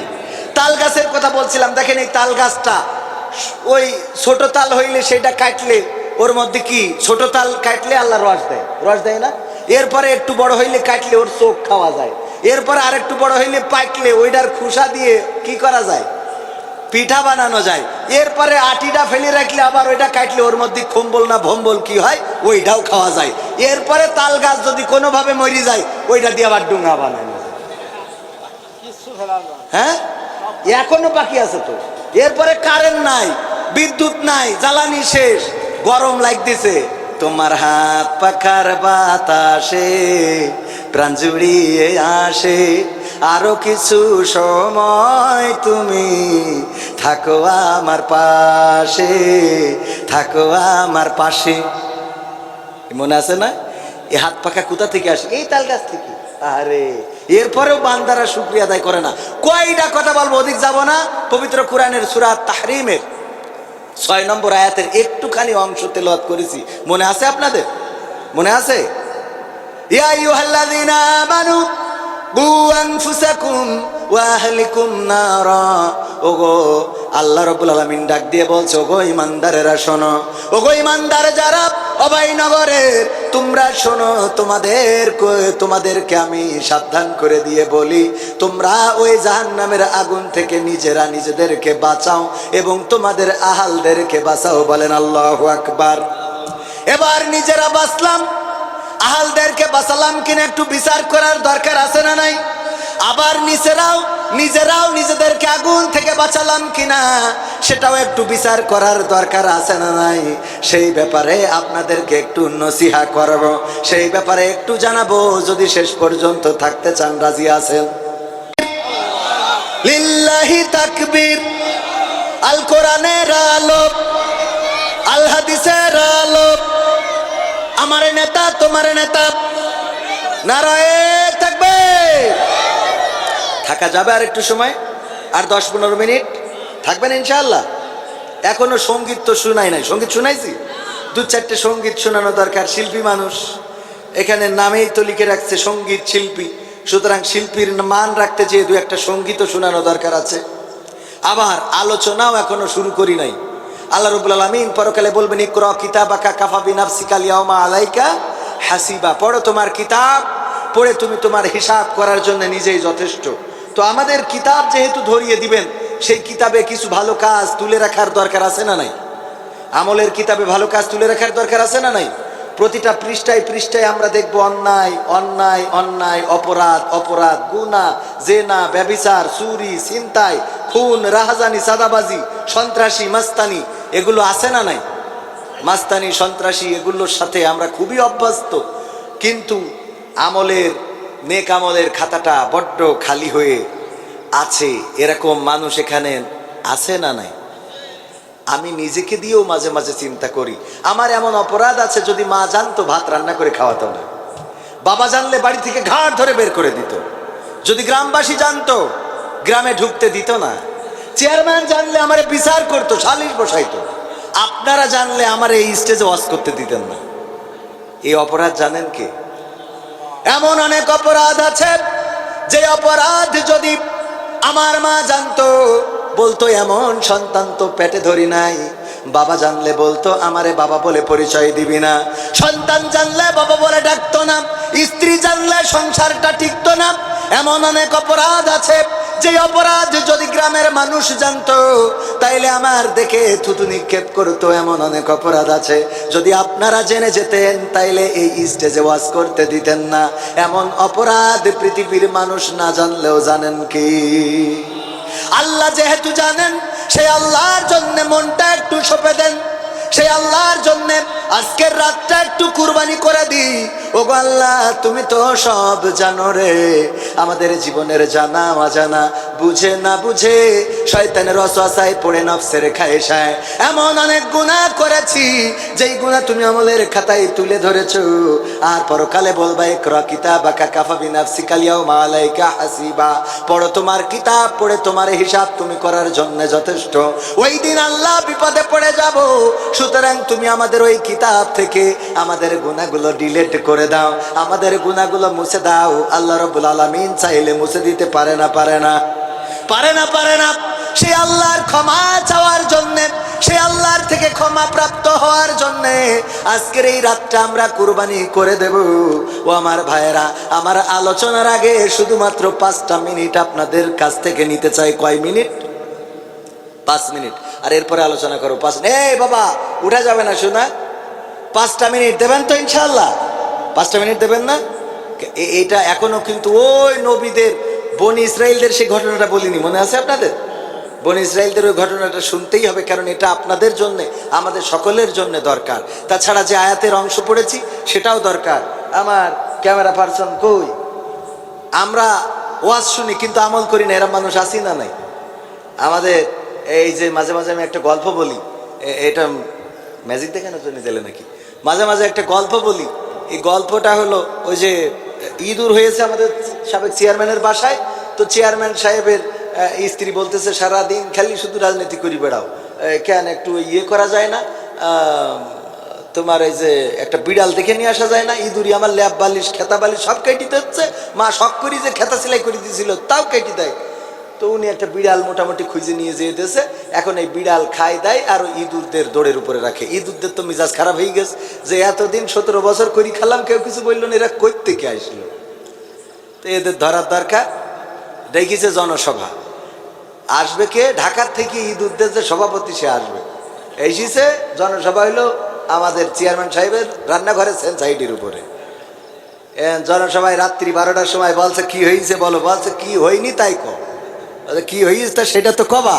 তা বলছে আমরা এতদিন এই বাড়ি ভালোই খাচ্ছিলাম, উনি যা তিরানে চাইল মাইল মেরে আনিল কেটে পিটে খাচ্ছিলাম, এখন তো সে আর হবে না। কেন? তা বিড়াল এনেছে কুত্তে একটা, এই বিড়াল মানে জামাত ইসলামের লোক, আমাদের খালি দৌড়ের উপরে রাখে। তো এখন কি করা যায়? এখন এই বিড়াল কিছু একটা করতে হবে। তো যুবকদের বলতেছে যুবকেরা তোমরা জানছি যারা আছো যুবক ইঁদুর কি করবা? বলছে ও কি করবা, সিদ্ধান্ত একটাই, মারি ফেলতে হবে। কি করতে হবে? মেরি ফেলতে হবে। তো বলছে মারতে হলি তো তাহলে ধরতে হবে, আমরা তো ছোট ছোট ওরা তো বড়, কি করা যায়? একজন বলছে হুজুর আমি লেজ টেনে ধরবো, আমার নামটা লিখে নেন। কি টেনে ধরবে? মানলাম লেজ ধরবা।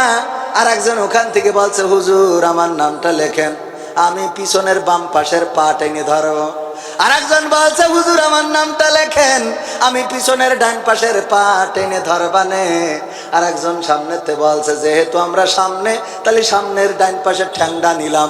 আর একজন বলছে হুজুর আমার নামটাও লেখেন, আমি সামনের বাম পাশের ঠ্যাংটাও ধরবানে। এইবার বলছে আরো বলো কে কোথায় ধরবা, এখনো তো ধরার জায়গা বাকি রে।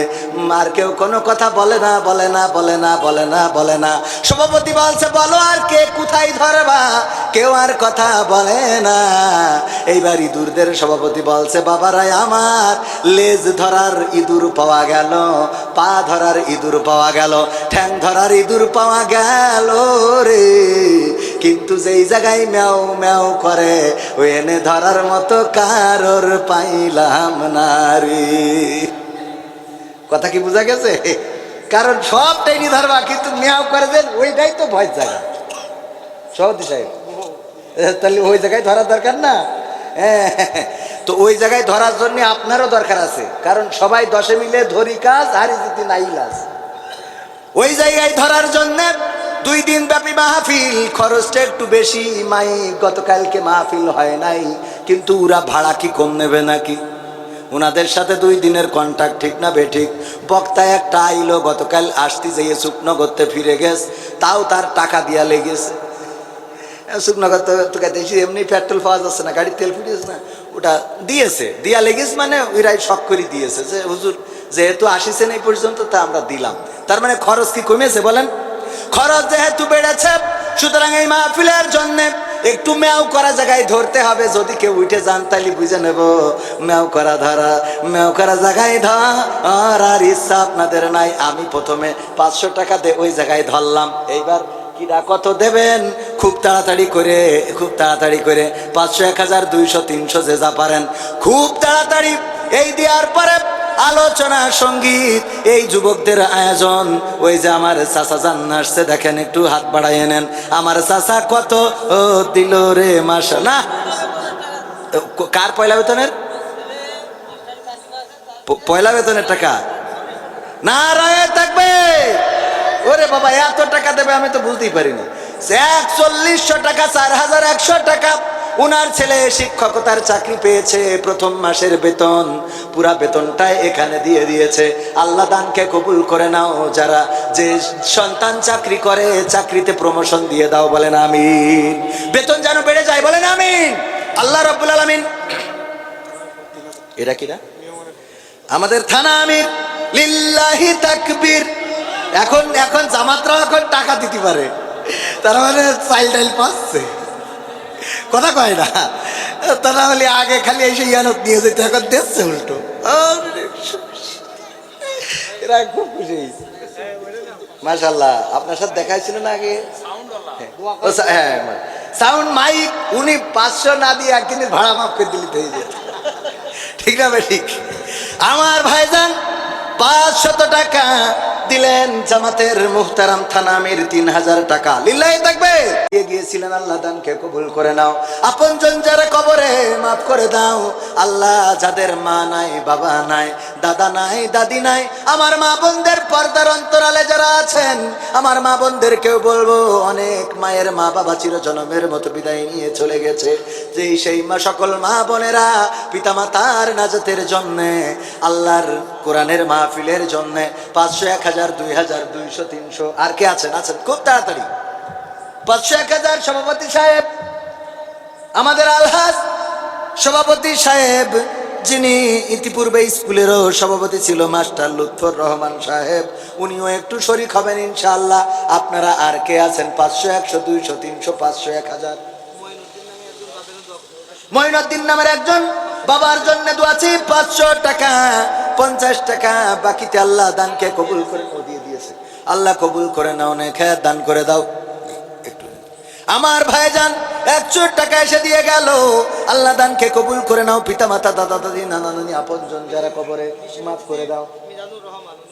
বিশেষ অতিথি মেজানুর রহমান, নারায়ে তাকবীর, লিল্লাহি তাকবীর। বিশিষ্ট ব্যবসায়ী, ফুলতলা বাজার, খুলনা, কিসের ব্যবসা? উনি দেখেন 5000 টাকা নতুন নোট গো। ও বাবা, এখানে বঙ্গবন্ধু নেই। আল্লাহ এই দানকে কবুল করে নাও, নেখায়াত দিয়ে দাও, মনের স্বপ্ন পুরা করে দাও, ব্যবসায় বরকত দান করে দাও। আপনজন যারা কবরে মাফ করে দাও। দানকারীর পিতা মাতার সুখে রেখো কবরে, নূরের টুপি পরায় আল্লাহ তুলিও রোজ হাসরে। বলেন আমিন। তারপরে কোন আল্লাহর বান্দা আছেন 500, 100, 200, 1000 দেওয়ার মতো খুব তাড়াতাড়ি? না হলে অনেকেই 100, 200 কষ্ট করে আসবে না, প্যাকেট নিয়ে ভিতরে চলে যান। যার যা আছে পকেটে দিয়ে দিবেন, প্যাকেটে কেউ মাহরুম হবেন না। আজকে 10 টাকা দান, এই 10 টাকা আল্লাহর কাছে অনেক বড় হয়ে যেতে পারে। সারাটা বছরের ইবাদতের চেয়ে আজকের এই দানটাও আল্লাহ বড় করে কবুল করে নিতে পারেন। ও আমার ভাইয়েরা, যে যা পারেন, মা বোনেরা, আমার মা বোনেরা পর্দার অন্তরালে যারা আছেন, তাদের মাঝে আমাদের যুবকেরা যাচ্ছে, তারাও দিয়ে দেন। আর আমার হাতে যদি কেউ দিতে চান, মহিলা স্বেচ্ছাসেবক মা বোনদের মধ্যে আমাদের মহিলা স্বেচ্ছাসেবিকা রয়েছে, উনাদের কাছে দিয়ে দিবেন। আল্লাহ রাব্বুল আলামিন তৌফিক দান করুন। বলেন আমিন, বলেন আমিন। ও আমার ভাইয়েরা, মা নাই, বাবা নাই, চিরজনমের মতো বিদায় নিয়েছে। বেঁচে থাকলে ডাক্তার দেখানো লাগতো, বেঁচে থাকলে লুঙ্গি শাড়ি কিনে দেওয়া লাগতো। যাদের পিতা মাতা নাই রে, ওই পিতা মাতার জন্য, পিতা মাতার নাজাতের জন্য যে যা পারেন 500, 100, 2000, 1000। এখানে তো আলাদা করে কোনো ওয়াদা নেওয়া হয় না। ওয়াদা যেহেতু নেওয়া হয় না, মন খুলে দান করে দেন। এই দানকে আল্লাহ কবুল করে নিলে আল্লাহ রাব্বুল আলামিন এই দানের ওসিলায় আপনজনদের কবরগুলো মাফ করে দিতে পারেন। ও আমার মা বোনেরা, পর্দার অন্তরালে যারা আছেন, দয়া করে আপনারা দান করেন। গতকালকের অতিথি জনাব মোহাম্মদ রুহুল আমিন, যিনি ইউপি সদস্য, 2 নম্বর ওয়ার্ড, 1 নম্বর প্রেমবাগ ইউনিয়ন পরিষদ। আল্লাহ, বাবা মারা গেছেন, বাবার জন্য দোয়া চেয়ে 1000 টাকা করলো দান। আল্লাহ পিতার কবরটা জান্নাতের বাগান বানায় দাও। বলেন আমিন। বাবা তুমি কেমন আছো ছোট্ট মাটির ঘরে, তোমার কথা হৃদয়ে মাঝে পড়ছে বারে বারে। বাবা গো বাবা, বাবা গো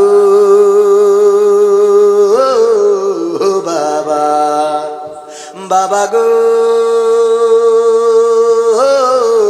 বাবা, বাবা গো বাবা। যাদের বাবা নাই তারা জানেন বাবা হারানোর যন্ত্রণা কতটা। যাদের বাবা নাই তারা জানেন বাবা হারানোর ব্যথা কষ্ট কতটুকু। বটের ছায়াটা যখন সরে যায় তখন বোঝা যায় দুনিয়াটা কেমন। ও ও আমার ভাইয়েরা, যাদের পিতা নাই, যাদের মাতা নাই, আপনজন পৃথিবীর পরে বেঁচে নাই রে, তাদের পিতা মাতার জন্য, দাদা দাদির জন্য, নানা নানির জন্য দান করে যেতে পারেন। ও আমার ভাই বোনেরা, আমার প্রধান অতিথি থানা আমির, উনাকে বিদায় দিতে হচ্ছে। প্রতিদিন উনাদের প্রোগ্রাম, অনেক ব্যস্ততা। আল্লাহ রাব্বুল আলামিন আমাদের মুহতারাম থানা আমির জনাব অধ্যাপক সরদার মোহাম্মদ শরীফ হোসেন সাহেবকে কবুল করে নিন। আল্লাহ নেখায়াত দান করে দিন। উনি এই অঞ্চলের সন্তান, এই মানুষের পাশে থাকার তৌফিক দান করে দিন। এমপির সাথে উনার হৃদ্রতা সম্পর্ক আছে না নাই? উনার মাধ্যমে যেন এই সমাজে উপকার করতে পারে, সেই তৌফিক দান করে দিন। পড়েন আমিন। রঙ্গরসের দিন ছিল আমার একদিন, রঙ্গরসের দিন ছিল আমার একদিন, 12 ঘন্টা বেলায় আমার সন্ধ্যা হইল, পাখি উড়ে যাওয়ার বুঝি সময় হলো, হ্যাঁ পাখি উড়ে যাওয়ার বুঝি সময় হলো, পাখি উড়ে যাওয়ার বুঝি সময় হলো রে, পাখি উড়ে যাওয়ার বুঝি সময় হলো। রঙ্গরসের দিন ছিল আমার একদিন, রঙ্গরসের দিন ছিল আমার একদিন, 12 ঘন্টা বেলায় আমার সন্ধ্যা হইল, পাখি উড়ে যাওয়ার বুঝি সময় হলো, হ্যাঁ পাখি উড়ে যাওয়ার বুঝি সময় হলো, পাখি উড়ে যাওয়ার বুঝি সময় হলো রে, পাখি উড়ে যাওয়ার বুঝি সময় হলো। শরীরে চামড়া ছিল টান, মিষ্টি সুরে গাইতাম গান, গলার আওয়াজ আমার কত দূরে যাইতো,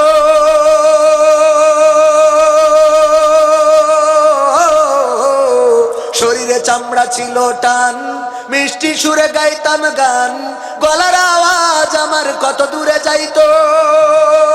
পাইকা গেল মাথার চুল, কথা বলতে পরে ভুল, পাইকা গেল মাথার চুল, কথা বলতে পরে ভুল, চোখে দেখি গন্ডগোল, দন্ত নড়িল, পাখি উড়ে যাওয়ার বুঝি সময় হলো, হায় পাখি উড়ে যাওয়ার বুঝি সময় হলো, পাখি উড়ে যাওয়ার বুঝি সময় হলো রে, পাখি উড়ে যাওয়ার বুঝি সময় হলো।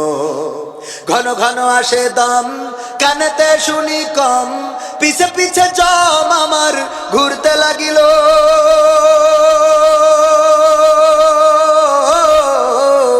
ঘন ঘন আসে দম, কানেতে শুনি কম, পিছে পিছে জম আমার ঘুরতে লাগিল। খাটো হয়ে আসছে পাও, হীন হলো সর্বদাও, খাটো হয়ে আসছে পাও, হীন হলো সর্বদাও, ভাবে বুঝি সময় আমার ফুরিয়ে এলো, পাখি উড়ে যাওয়ার বুঝি সময় হলো রে, পাখি উড়ে যাওয়ার বুঝি সময় হলো, পাখি উড়ে যাওয়ার বুঝি সময় হলো, হ্যাঁ পাখি উড়ে যাওয়ার বুঝি সময় হলো। এত সুন্দর পরিপাটি খাসায় আমার ছিল খাটি, দিনে দিনে খাসায় আমার জং ধরিল,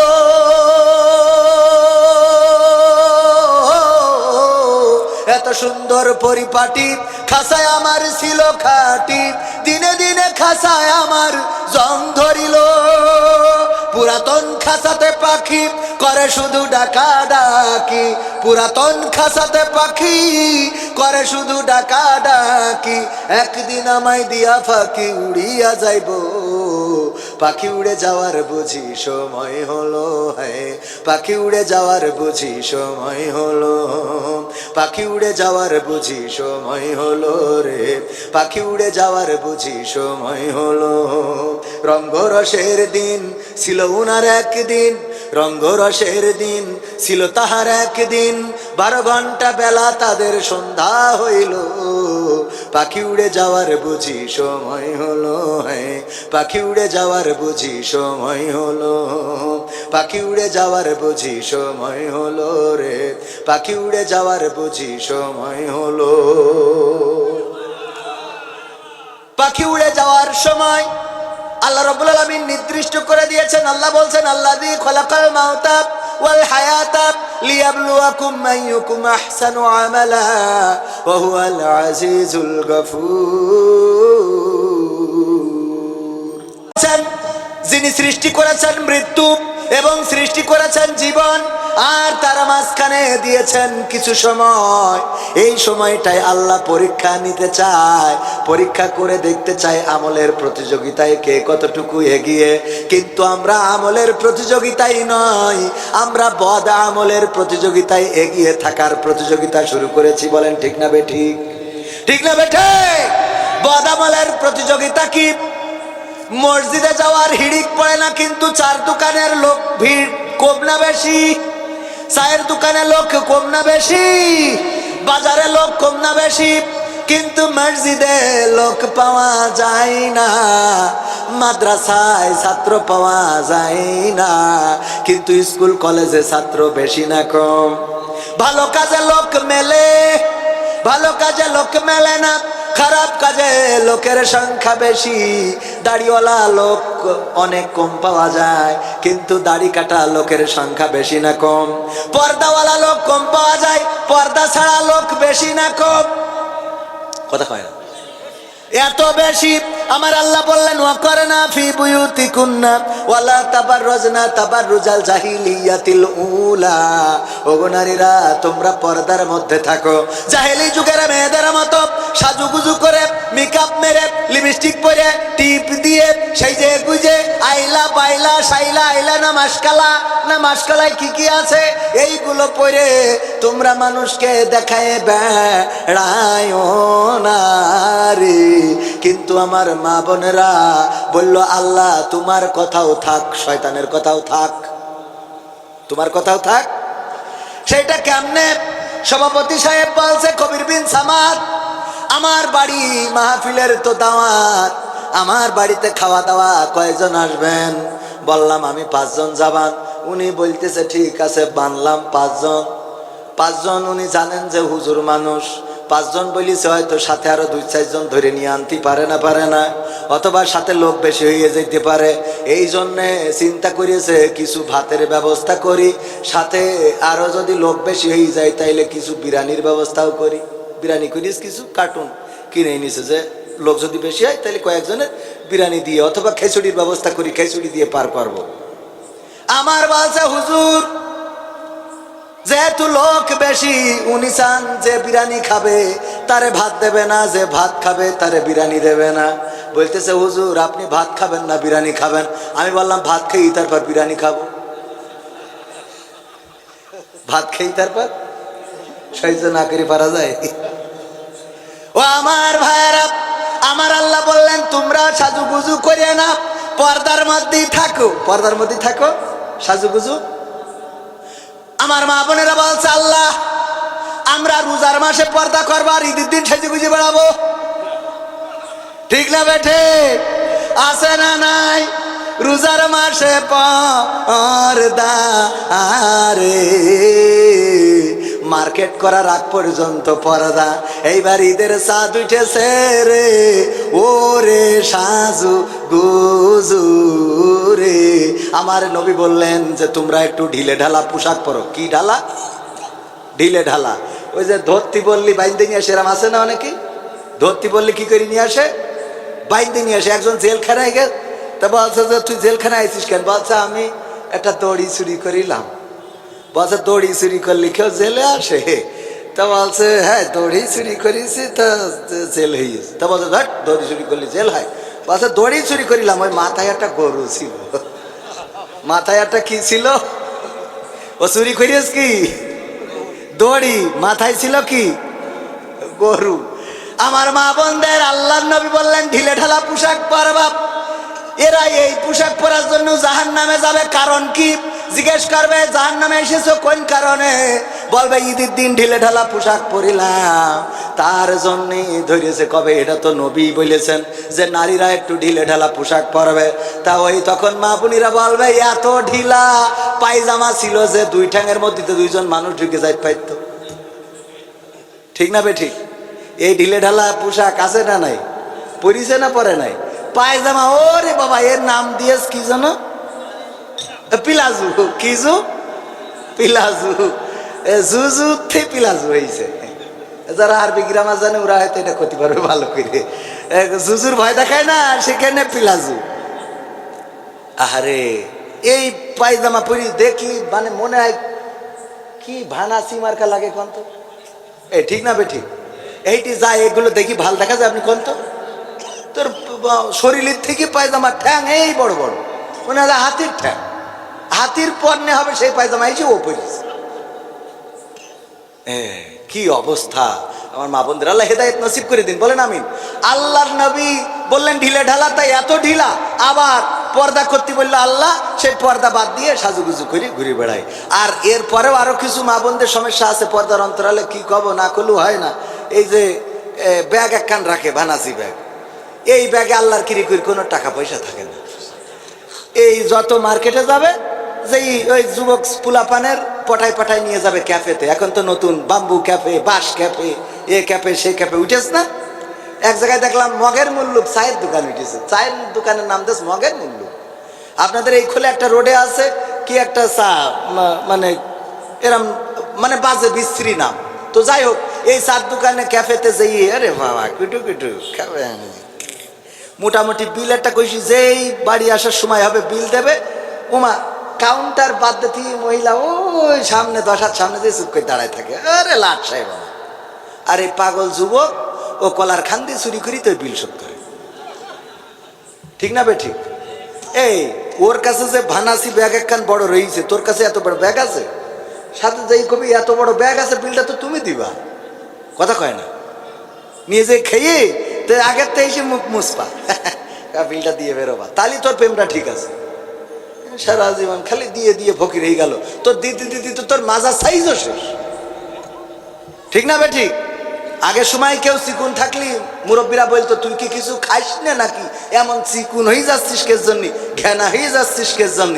আর এখন যদি কেউ চিকন হয়, কয় তুই কি কিছু খাওয়া ধরেছিস। ঠিক না বে ঠিক?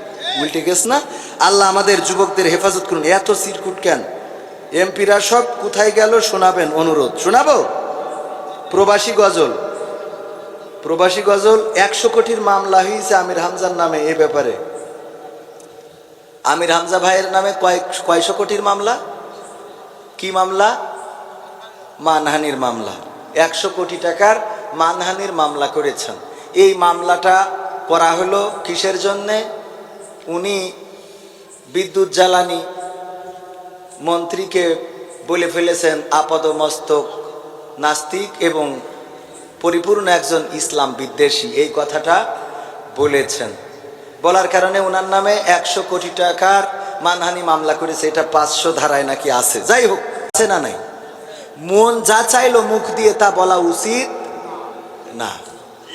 নাস্তিক আমরা তাদেরকে বলি যারা আল্লাহতে বিশ্বাস করে, যারা পরকালে বিশ্বাস করে, যারা ফেরেশতায় বিশ্বাস করে। যদি আমাদের মন্ত্রী টুকু সাহেব উনি যদি সত্যি বিশ্বাস না করে থাকেন তাইলে তো ঠিক আছে, কিন্তু যদি বিশ্বাস থাকে নবীর হাদিস অনুযায়ী যে এরকম কথা বলবে সে একসময় এই হয়ে মারা যাবে। সুতরাং আমরা কথা বলার ক্ষেত্রে একটু সচেতনতার দরকার আছে না নাই? মুহতারাম মুফতি আমির হামজা ভাই আমার খুবই কাছের মানুষ, খুবই মহাব্বতের মানুষ। কয়েকদিন আগে রমজানের শেষ 10 দিনের কোনো একদিন ফোন দিয়ে বলতেছে, কবির ভাই এই এমপি হয়ে তো ছাতার মাথা খুব বিপদে পড়ে গেছে। তাই আমি বললাম কেন, কি হচ্ছে? বলছে শাড়ি দিয়েছে সরকার 700, বাড়ির লোক এসেছে 1700। এখন আমি কনতে কি করবো? তাই আমি বললাম তাই কি করছেন কি? বলছে আমি কোনোভাবে বাড়িতে কৌশল করি বেরোই আলমডাঙ্গায় বসে আছি। বললাম বাড়ি? বলছে ম্যাডামের কাছে ছেড়ে দিতে আইছি। তারপরে বলছে ম্যাডাম ফোন করি কাঁদতেছে যে মানসি সে গেট টেনে ভেঙে ফেলতেছে। একেবারে মানে সত্য ঘটনা বলছি। ভাই হলো খুবই সাদাসিধা মানুষ, সরল সোজা, মনে যা আসে মুখ দেতা বলে ফেলে। এটা হলো উনার। এই জন্য কয়দিন আগে বলে ফেলেছিল কুষ্টিয়ায় আমার উপরে আবার উপরওয়ালা আছে কিটার। হ্যাঁ, এখন এই উপরওয়ালা বলতে উনি আসলে আল্লাহ তাআলা বুঝাইনি, উনি বুঝাইলো যে ক্ষমতায় যাদের তোমরা ভয়টা খাও, আমি তো এখন কুষ্টিয়ার এমপি, তা আমার উপরে আবার আছে কিনা। কিন্তু এইটা আবার অনেকেই অনেক জায়গায় নিয়ে গেল। যাই হোক, তবে উনি যেহেতু এমপি সুতরাং উনার মুখে সব কথা এখন শোভা পাবে। কথা কয় না? শোভা পাবে। উনি যেহেতু এমপি সুতরাং এই মাহফিল থেকে পরামর্শ দিতে চাই।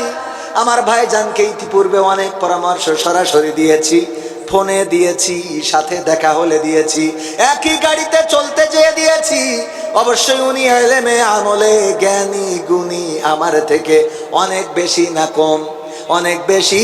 তারপরেও ভাই হিসাবে মহব্বতের জায়গা থেকে অনেক পরামর্শ দিয়েছি। এবারও যেহেতু প্রশ্নটা করে ফেলেছেন, এখানে জানতে চেয়েছেন, শুধুমাত্র এতটুকু বলতে চাই, আমার ভাইজানকে বলবো 5টা বছর আপনি যেহেতু সংসদ সদস্য, সেখান থেকে তো একটা বেতন পাবেন।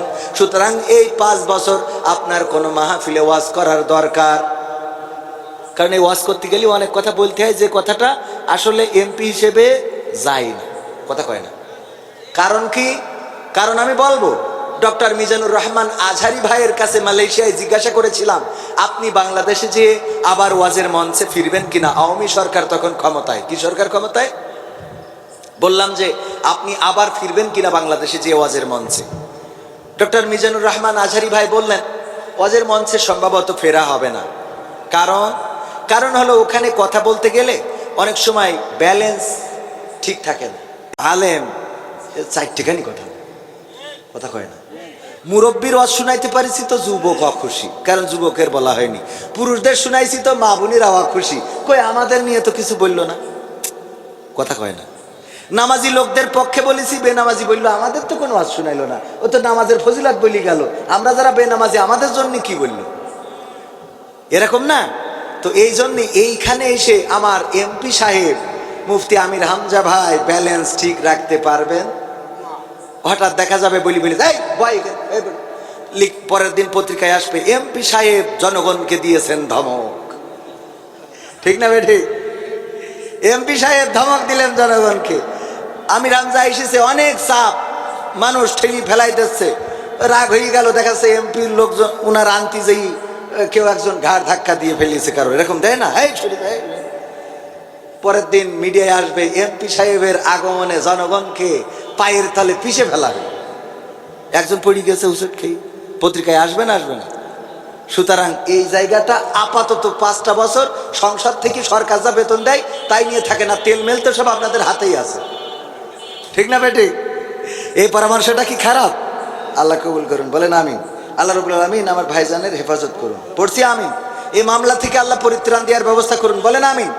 যেটা বলেছেন এটার জন্যে আমির হামজা ভাইয়ের সাথে একই সংসদে দেখা হবে, সুতরাং একটু মিট করে নিলেই হয়ে যেত, মামলা পর্যন্ত যাওয়ার দরকার ছিল না। একটা ফোন কল, সাইদির গজল, টেকনাফ থেকে তেতুলিয়া, পাম্পে তেল নাই, আমাগো বেল নাই, সব শোনাইতে হবে। এত কখন শোনাবো? সব শোনাবো ইনশাআল্লাহ। ও আমার ভাইয়েরা, কিন্তু 12টার ওপাশে আমরা যাব, 12টার ওপাশে যাব না। আল্লাহ বললেন, ইয়া আইয়ুহাল্লাযীনা আমানু কু আনফুসাকুম ওয়া আহলিকুম নারা, ওগো ঈমানদারেরা, তোমরা নিজেরা আগুন থেকে নিজেদেরকে হেফাজত করার পাশাপাশি তোমার আহালদেরকে বাঁচাও। আমরা আমাদের আহালদেরকে বাঁচানোর জন্য কতটুকু ভূমিকা রাখলাম সেটা এবারের ঈদের উদযাপন বলে দেয়। আমরা এই ঈদের সময় আমার যুবকদের যে বাড়াবাড়ি দেখলাম, তাতে করে মন বলে 5 বছর 10 বছর পরে অনেকেই এটা মুসলমানদের ঈদ এটা মনে করবে না। ঠিক না বেঠিক? মুসলমানদের অনুষ্ঠান এটা মনে হবে, এটা মনে হবে না। কারণ কি? কারণ আমার যুবকেরা, আমার তরুণেরা, আমার কিশোরেরা ঈদ উদযাপনকে কেন্দ্র করে, ঈদের আনন্দটাকে কেন্দ্র করে ইজি বাইকের মধ্যে, অটোর মধ্যে স্পিকার লাগাইছে, সেইটাই আবার গান লাগাইছে, তারপরে ঝাঁকানাকা ডান্স শুরু করেছে। পিকআপের উপরে স্পিকার তুলেছে, ডাইনামা লাগাইছে, ডাইনামা স্টার্ট করে ওই যে মাইকের সাউন্ড গুলো চালায়, আর সেইটাই গান বাজায়, আর তার তালে তালে জামা খুলে ড্যান্স করে, নাচ করে। রে বলেন দেখি, মুসলমানদের ঈদের অনুষ্ঠানের মধ্যে এইটা কোন কিতাবে আছে, কোন হাদিসে আছে? আছে নাকি? কিন্তু এইগুলো বাধা দেওয়া হয় কোন জায়গায় কি? কোন যুবক, কোন বৃদ্ধ, কোন মুরব্বী, কোন চেয়ারম্যান, কোন এমপি, কোন মেম্বার, কোন গ্রামবাসী এই জাতীয় অনুষ্ঠানগুলোতে বাধা দিয়েছে এমনকি দেখা যায়। চোখের সামনে আমাদের আহালেরা জাহান্নামের দিকে ধাবিত হয়।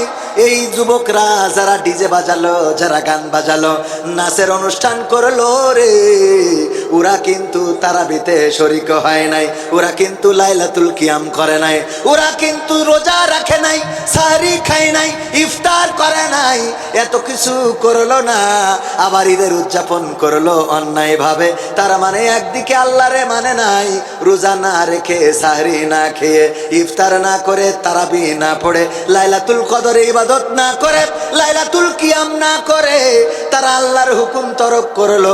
আবার ঈদের দিন ডিজে বাজায়ে এখানেও আল্লাহর হুকুম তরক করলো।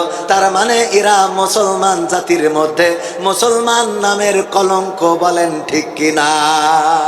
এমন যদি কারো সন্তান থাকে, আল্লাহ তাকে বলছে ইয়া আইয়ুহাল্লাযীনা আমানু কু আনফুসাকুম ওয়া আহলিকুম নারা, ওগো মানুষ তুমি তোমাকে আগুন থেকে বাঁচাও এবং তোমার সন্তানকেও হেফাজত করো।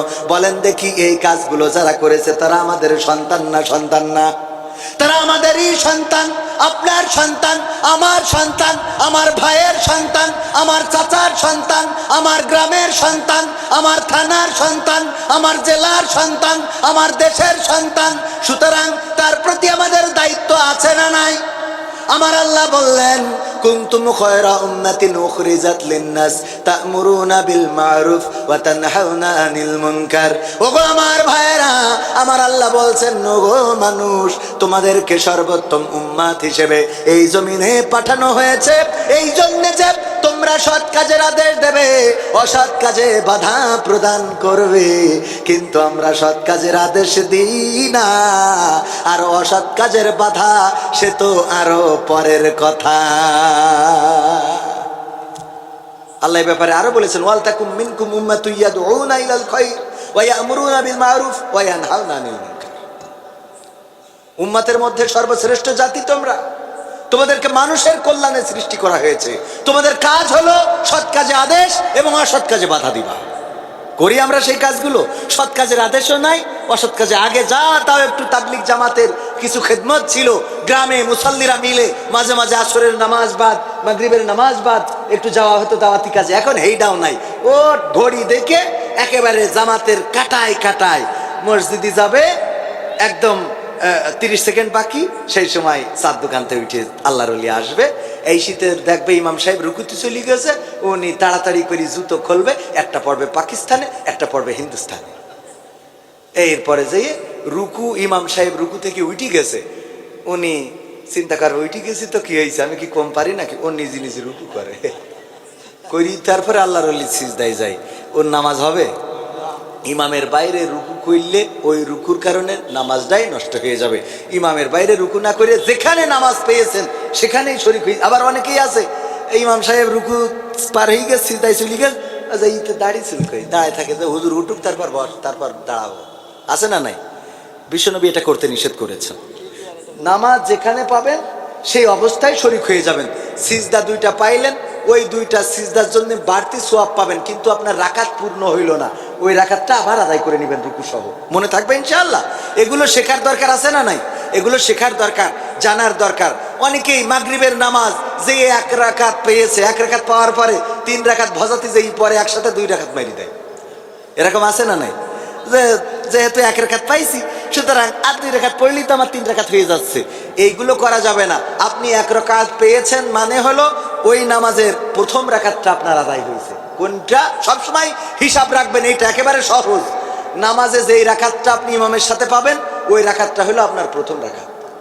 যদি 4 রাকাত নামাজে 4 রাকাতই পান আলহামদুলিল্লাহ, যদি 3 রাকাত পান তাইলে আপনার 3 রাকাত হয়েছে, লাস্টের রাকাতটা বাকি। কথা মনে থাকবে? কোনটা বাকি? লাস্টের রাকাত বাকি। তার মানে আপনি ফরজ নামাজে লাস্টের রাকাতে সূরা না মিলাইয়েই আপনি সূরা ফাতিহা পড়ে রুকু সিজদা করবেন। মনে থাকবে ইনশাআল্লাহ? কারণ অনেকে আবার মনে করে প্রথম রাকাত তো পাইলাম না, তাহলে লাস্টে আমি এবার সূরা ফাতিহার সাথে একেবারে আলিফ লাম মিম জালিকাল কিতাবুল লা রাইবা ফি বাকারা শেষ করি তারপর রুকু করব। হবে না, সূরা মিলানো যাবে না। মনে থাকবে ইনশাআল্লাহ? এইগুলো আমার থেকে আরো বড় আলেম যারা আছে তাদের থেকে শিখে নেবেন, জেনে নেবেন। এগুলো বেসিক নলেজ জানা দরকার। আমি এই ব্যাপারে একটা বই করেছি, বেসিক নলেজ অফ ইসলাম। সেই বইয়ের মধ্যে একটা মানুষের জন্য যা দরকার সব ঢুকাইছি। এই বইয়ে এমন এমন প্রশ্নের উত্তর দিয়েছি যেটা আপনার খুবই জানা দরকার, কিন্তু ইমামরে জিজ্ঞাসা করবেন লজ্জা পেয়ে যান, যে জিজ্ঞাসা করলে বলবে এইটুক বিষয়ও আপনি জানেন না।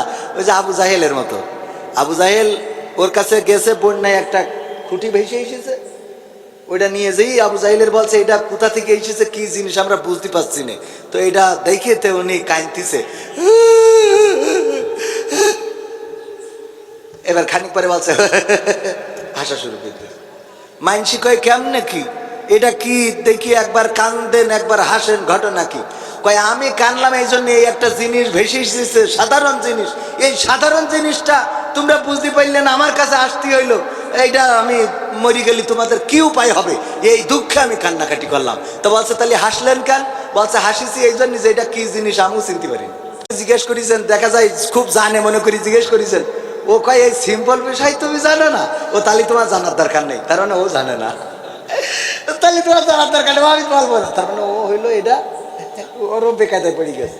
এই জন্য সেইগুলো আমি এই বইয়ের মধ্যে ঢুকাইছি যে আপনার লজ্জায় ফেলবে না, আপনি ওই বই থেকে সব জেনে নেবেন।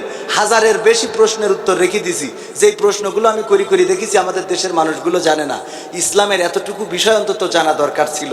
দুইটা ঈদের নাম কি এইটাও জানে না অনেকে, দুইটা ঈদের নাম কি তাও জানে না। তো যাই হোক, এই বই, এই জাতীয় বইগুলো কিনবেন, পড়বেন, শিখবেন। আমার যুবকেরা বইয়ের সাথে সম্পর্ক বাড়াবেন, বউয়ের সাথেও সম্পর্ক ঠিক রাখবেন, মনে থাকবে ইনশাআল্লাহ। মা বোনেরা পর্দার অন্তরালে, তাদের ব্যাপারেও কথা বলা দরকার ছিল। কোন দিকে যাব, 12টা তো বাজতে যায়, একদিক বললে আর একদিক হয় না। কিছু সঙ্গীত শোনাতে বলেছে, আচ্ছা একটা অন্তত শোনাই। আইনুদ্দিন আল আজাদ রাহিমাহুল্লাহ, নাম মনে আছে আপনাদের? আইনুদ্দিন আল আজাদ ভাই, উনি আমার প্রিয় শিল্পীদের মধ্যে একজন। ওনার লেখা একটা গান এখন মনে হচ্ছে এই গানটা গাওয়ার উপযুক্ত সময়। বলবো আপনাদের? ও দেশের ভাই রে, বল না কোথা যাই রে, একটু শান্তি বলো কোথায় গিয়ে পাই রে। ও দেশের ভাই রে, বল না কোথা যাই রে, একটু শান্তি বলো কোথায় গিয়ে পাই রে। ও দেশের ভাই রে, বল না কোথা যাই রে, একটু শান্তি বলো কোথায় গিয়ে পাই রে। চারিদিকে শুনি শুধু নাই কিছু নাই রে, চারিদিকে শুনি শুধু নাই কিছু নাই রে। ও দেশের ভাই রে, বল না কোথা যাই রে, একটু শান্তি বলো কোথায় গিয়ে পাই রে। ও দেশের ভাই রে, বল না কোথা যাই রে, একটু শান্তি বলো কোথায় গিয়ে পাই রে। পানির কলে পানি নাই, তাতে কি আসে যায়, বিদ্যুতের খবর নাই, উন্নতির জোয়ার বয়। পানির কলে পানি নাই, তাতে কি আসে যায়, বিদ্যুতের খবর নাই, উন্নতির জোয়ার বয়। সেই জোয়ারে ভেসে ভেসে দেশ গেল গোল্লাই রে, সেই জোয়ারে ভেসে ভেসে দেশ গেল গোল্লাই রে। ও দেশের ভাই রে, বল না কোথা যাই রে, একটু শান্তি বলো কোথায় গিয়ে পাই রে। ও দেশের ভাই রে, বল না কোথা যাই রে, একটু শান্তি বলো কোথায় গিয়ে পাই রে। আইনের শাসন নাই, সন্ত্রাসীর অভাব নাই, খুন করে ল্যাংড়া বাবু রাতারাতি ছাড়াও পাই। আইনের শাসন নাই, সন্ত্রাসীর অভাব নাই, খুন করে ল্যাংড়া বাবু রাতারাতি ছাড়াও পাই। বিচারপতির বেতন আছে, বিচার কোথাও নাই রে, বিচারপতির বেতন আছে, বিচার কোথাও নাই রে। ও দেশের ভাই রে, বল না কোথা যাই রে, একটু শান্তি বলো কোথায় গিয়ে পাই রে। ও দেশের ভাই রে, বল না কোথা যাই রে, একটু শান্তি বলো কোথায় গিয়ে পাই রে। জীবনের দাম নাই, যুবকের কাম নাই, জীবনের দাম নাই, যুবকের কাম নাই, বেকারের অভাব নাই, প্রবাসে ভিড় জমায়। ঠিক না বেঠিক? ওই যে গ্রীষ্মে যেতে যেয়ে সাগরে মারা গেল কয়জন? 22 জন। কোন কোন রিপোর্টে এসেছে 18 জন মারা গেছে, তাদেরকে আবার সমুদ্রে ফেলে দেওয়া হয়েছে। লিবিয়া থেকে যাচ্ছিল কোথায়? ইউরোপ কান্ট্রিতে, যাইতে যেয়ে মারা গেল। বেকারের, এই জন্য এখানে আইনুদ্দিন আল আজাদ ভাই সম্ভবত এটা দিয়েছেন, জীবনের দাম নাই, যুবকের কাম নাই, বেকারের অভাব নাই, প্রবাসে ভিড় জমায়। জবাব দিলে স্বভাব খারাপ, এই তো হলো দায়ী রে, জবাব দিলে স্বভাব খারাপ, এই তো হলো দায়ী রে। ও দেশের ভাই রে, বল না কোথা যাই রে, একটু শান্তি বলো কোথায় গিয়ে পাই রে। ও দেশের ভাই রে, বল না কোথা যাই রে, একটু শান্তি বলো কোথায় গিয়ে পাই রে। পাম্পে তেল নাই, আমাগো বেল নাই, কওয়ারও জায়গা নাই, শোয়ারও কায়দা নাই। পাম্পে তেল নাই, আমাগো বেল নাই, কওয়ারও জায়গা নাই, শোয়ারও কায়দা নাই। শান্তি পেতে হলে দুর্নীতি বন্ধ চাই রে, শান্তি পেতে হলে দিনের পথে আই রে। ও দেশের ভাই রে বল না কোথা যাই রে, একটু শান্তি বলো কোথায় গিয়ে পাই রে। ও দেশের ভাই রে বল না কোথা যাই রে, একটু শান্তি বলো কোথায় গিয়ে পাই রে। সবে কি নাই না কিছু আছে? কিছু আছে না? আছে ভাই, আছে আছে অনেক কিছুই আছে। অফিসে ঘুষ আছে, দেওয়ারও মানুষ আছে। আছে ভাই, আছে আছে অনেক কিছুই আছে। অফিসে ঘুষ আছে, দেওয়ারও মানুষ আছে। আছে ভাই, আছে আছে অনেক কিছুই আছে। অফিসে ঘুষ আছে, দেওয়ারও মানুষ আছে।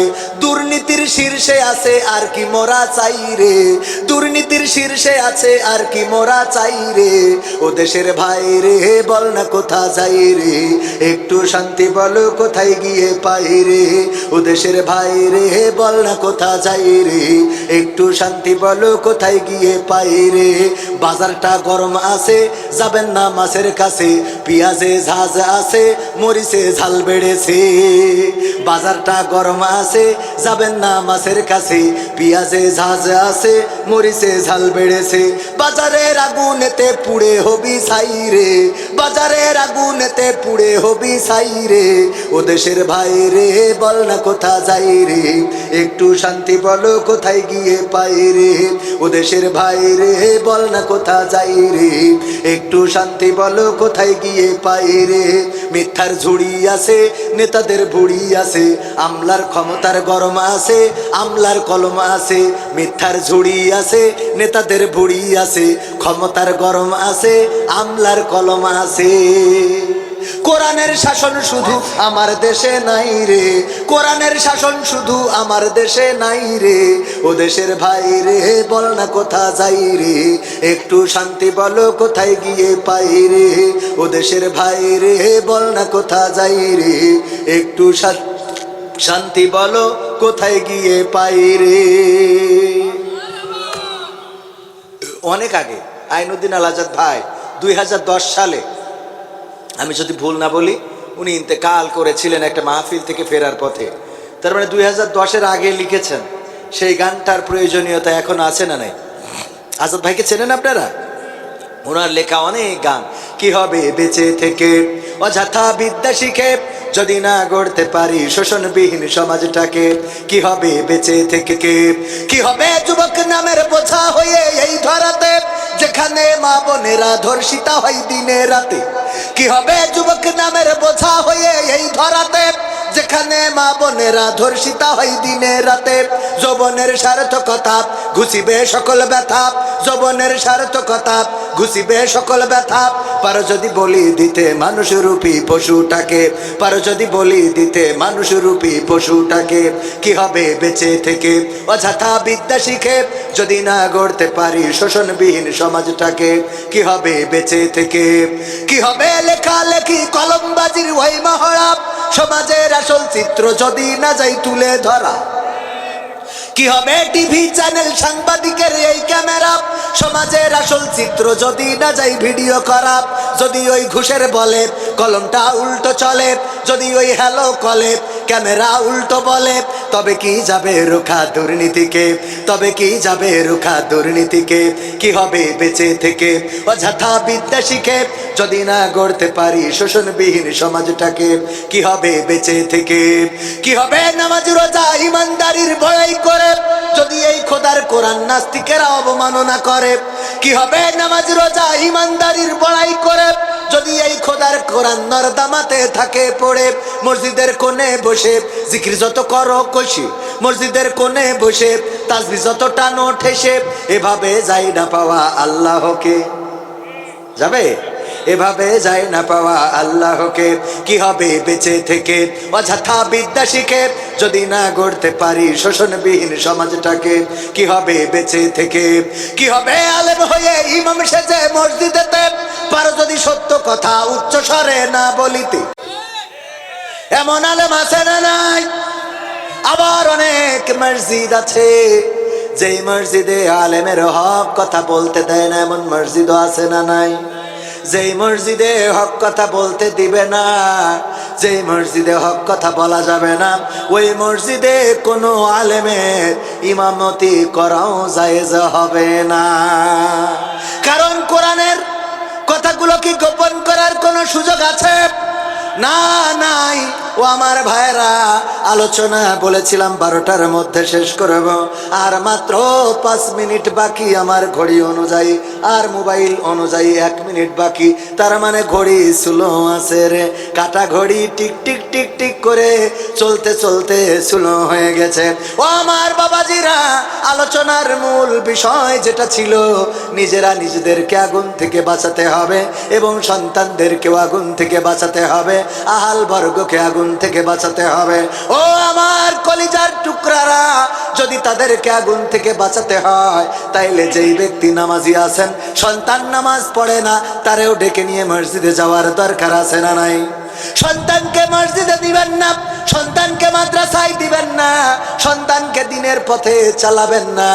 ওই সন্তান এক সময় দেখা যাবে, এই তো মাত্র 2 দিন আগে দেখলাম গাইবান্ধাতে পিতা তার সন্তান, পিতা মারা গেছে, সন্তান তার জমি ভাগে কম পেয়েছে কোনো না কোনো কারণে, আর এই কম পাওয়ার কারণে পিতার কবরটা ভেঙে তছনছ করে দিচ্ছে। চোখে পড়েছে না পড়ে নাই? অনেকের অনলাইনে চোখে পড়ে থাকতে পারে। পিতার কবর ভেঙে ফেলছে সন্তান, অথচ ইব্রাহিম আলাইহিস সালাম এমন সন্তান তিনি জন্ম দিয়েছিলেন, হাজরা আলাইহিস সালাম এমন সন্তান গড়েছিলেন। ইব্রাহিম বললেন, ইয়া বুনাইয়া ইন্নী আরা ফিল মানামি আন্নী আযবাহুকা ফানজুর মাযা তারা। ইব্রাহিম আলাইহিস সালামের এই কথাগুলো কোরআনে আল্লাহ রেকর্ড করে দিয়েছেন। বললেন, ওগো আমার সন্তান, মিনাতে যাওয়ার পরে বললেন, ওগো আমার সন্তান, আমি তোমাকে স্বপ্নে দেখেছি কুরবানি করতেছি, এখন তোমার মতামতটা কি বলো? সন্তান বলতেছে, আব্বা তুমি আমার আব্বা কিনা এটা আমার সন্দেহ হয়। আমার ছোটবেলায় মরুর প্রান্তরে রেখে গেছ আমার মায়ের সাথে, যেখানে খাবার ছিল না, পানি ছিল না, গাছ ছিল না, ঘর ছিল না, বাড়ি ছিল না, কোনো মানুষ ছিল না, ডাক্তার ছিল না, হাসপাতাল ছিল না, সাহায্যকারী ছিল না, সহযোগিতা করার মতো কেউ ছিল না। এমন জায়গায় আমারে রেখে গেলে, আমার মায়ের সাথে পানির অভাবে আমার মা সাফা মারোয়া দৌড়ানো শুরু করলো। 1 বার নয়, 2 বার নয়, 7 বার দৌড়ালো। পানির অভাব আমার মার হঠাৎ মনে পড়লো, আরে হয়তো আমার সন্তান এতক্ষণে মারা গিয়েছে। তাড়াতাড়ি করে ছুটে আসলো, দেখলো আমার পায়ের লাথিতে ওখানে পানি বের হয়, জমজম কূপ তৈরি হয়ে গেল। এই কষ্ট আমার মা করে আমি লাথি দিয়ে জমজম কূপ বানাইলাম। আর আপনি এখন বলেন, স্বপ্ন দেখেছেন আমাকে জবাই করতেছেন, আপনার আকলটা কি? এই জবাই তো আপনি কেমনে করবেন? বরং ছুরি দেন, আপনারে ভুড়িতে মেরি হকসাই দিয়ে যাব। বলিস এই কথা? নাউজুবিল্লাহ বলেন নাই? এখনকার সন্তান হইলে বলেন দেখি, ছুরি কেড়ে নিয়ম নি বাবার গলায় পোষ চালাই দিত না। মাদকের টাকা পায় নাই পাবনাতে, বাবা ঈশার নামাজে দাঁড়ানো, ওই সন্তান বাবাকে কুপিয়ে কুপিয়ে হত্যা করেছে। এমনি ভাবে প্রায় দেখা যায়, সন্তান বাবাকে হত্যা করেছে, সন্তান মাকে হত্যা করেছে। এমন ঘটনা ঘটে না? ঘটে। কারণ কি? কারণ ওই সন্তানকে আপনি জাহান্নামের আগুন থেকে বাঁচাতে চান নাই। ফজরের আজান দিয়েছে, মসজিদে যাবে, যখন ডাক দিয়েছে তার বন্ধু আসেন মসজিদে যায়, আপনি বলেছেন ওর পরীক্ষা রয়েছে, এত সকালে ঘুম ভাঙানো যাবে না, রাত্রি একটু রাত জেগে পড়াশোনা করেছে, এখন ডেকো না রে। ওই যে মসজিদে যাইতে দিলেন না, ওই সন্তান আর মানুষ হইতেও পারলো? কথা কয় না? সত্য না মিথ্যা? মক্তবে পাঠালেন না, কারণ কি? তার স্কুল রয়েছে, স্কুলে যেতে হবে, তাই মক্তবে নৈতিক শিক্ষাটা দিতে পারলেন না। আলিফ বা তা সা শুধু শিখায় না, বরং হুজুরেরা বিভিন্ন নৈতিক শিক্ষা দেয়, যেইগুলো শেখানো বড্ড জরুরি ছিল, কিন্তু না শিখালেন না।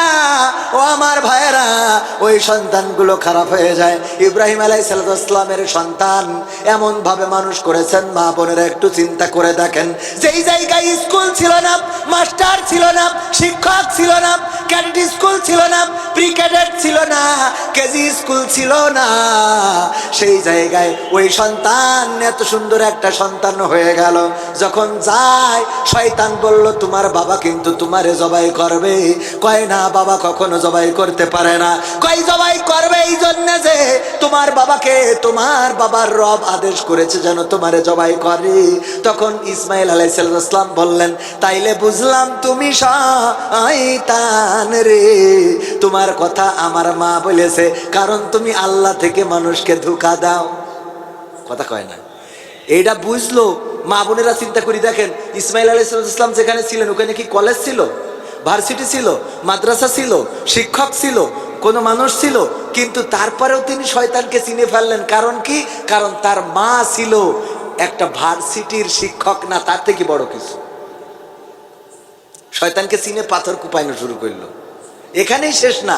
যখন ইব্রাহিম আলাইহিস সালাম জিজ্ঞেস করলো তোমারে জবাই করতে চাই, কারণ আল্লাহ আমারে স্বপ্নে দেখাইছে যে আমার তোমাকে কুরবানি করতে হবে, তখন ইসমাইল আলাইহিস সালাম বললেন, ইয়া আবাতি ফাআল মা তুমারু সাতাজিদুনি ইনশাআল্লাহু মিনাস সাবিরিন।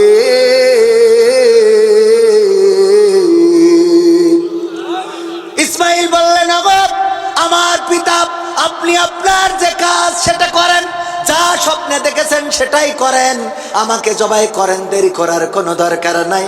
আপনি অবশ্যই অবশ্যই আমাকে ধৈর্যশীলদের মাঝে খুঁজে পাবেন। কত সুন্দর কথা। আপনি আমাকে জবাই করেন, কোনো অসুবিধা নাই, যা স্বপ্নে দেখেছেন এইটা করেন, আপনি আমাকে ধৈর্যশীলদের মাঝে খুঁজে পাবেন। আর ধৈর্যশীলদের পছন্দ করেন কে? ইন্নাল্লাহা মাআস সাবিরিন, নিশ্চয় আল্লাহ ধৈর্যশীলদেরকে খুবই পছন্দ করেন। সুতরাং আপনি আপনার কাজ শেষ করে ফেলেন, তবে অনুরোধ, 3টা কাজ করবেন। কয়টা? এইটা বলে শেষ করে দিই। কাজ করবেন 3টা। কয়টা? 1 নম্বর কাজ, আমার ওসিয়ত গো বাবা, 1 নম্বর ওসিয়ত হলো আপনি আপনার চোখটা বেঁধে নেবেন আমাকে জবাই করার আগে। 2 নম্বর ওসিয়ত হলো আমার হাত পা বেঁধে নেবেন। আর 3 নম্বর ওসিয়ত হলো আমার রক্ত মাখা জামা কাপড় আমার মায়ের কাছে পৌঁছে দেবেন। বাবা, এই 3টা ওসিয়ত আমার মৃত্যুর আগে এবং মৃত্যুর পরে করবেন। মৃত্যুর আগে কি? বাবার চোখ বেঁধে নেওয়া এবং সন্তানের হাত পা বেঁধে নেওয়া। আর মৃত্যুর পরে জামা কাপড়টা কোথায় পৌঁছে দিয়া? মায়ের কাছে। ইব্রাহিম আলাইহিস সালাম বললেন, ওগো আমার সন্তান, এমন ওসিয়ত কেন করলে গো বাবা আমার? ইসমাইল আলাইহিস সালাম বললেন, ওগো আমার পিতা, আপনি স্বপ্নে দেখেছেন আপনার কলিজার টুকরাকে জবাই করা, আল্লাহর হুকুম, এটা জবাই করবেন। আপনি যদি চোখ খোলা রাখেন, আমার জবাই করতে যে হঠাৎ আপনার কোনো মায়া জাগ্রত হতে পারে, কোনো ভালোবাসা জেগে যেতে পারে। আমি আপনার কলিজার টুকরা সন্তান, কত আশার ধন, কত আশা স্বপ্নের ফসল। আমি আপনার বার্ধক্য বয়সে আল্লাহ রাব্বুল আলামিন আমাকে দিয়ে আপনাকে পিতৃত্বের স্বাদ পূরণ করিয়েছেন।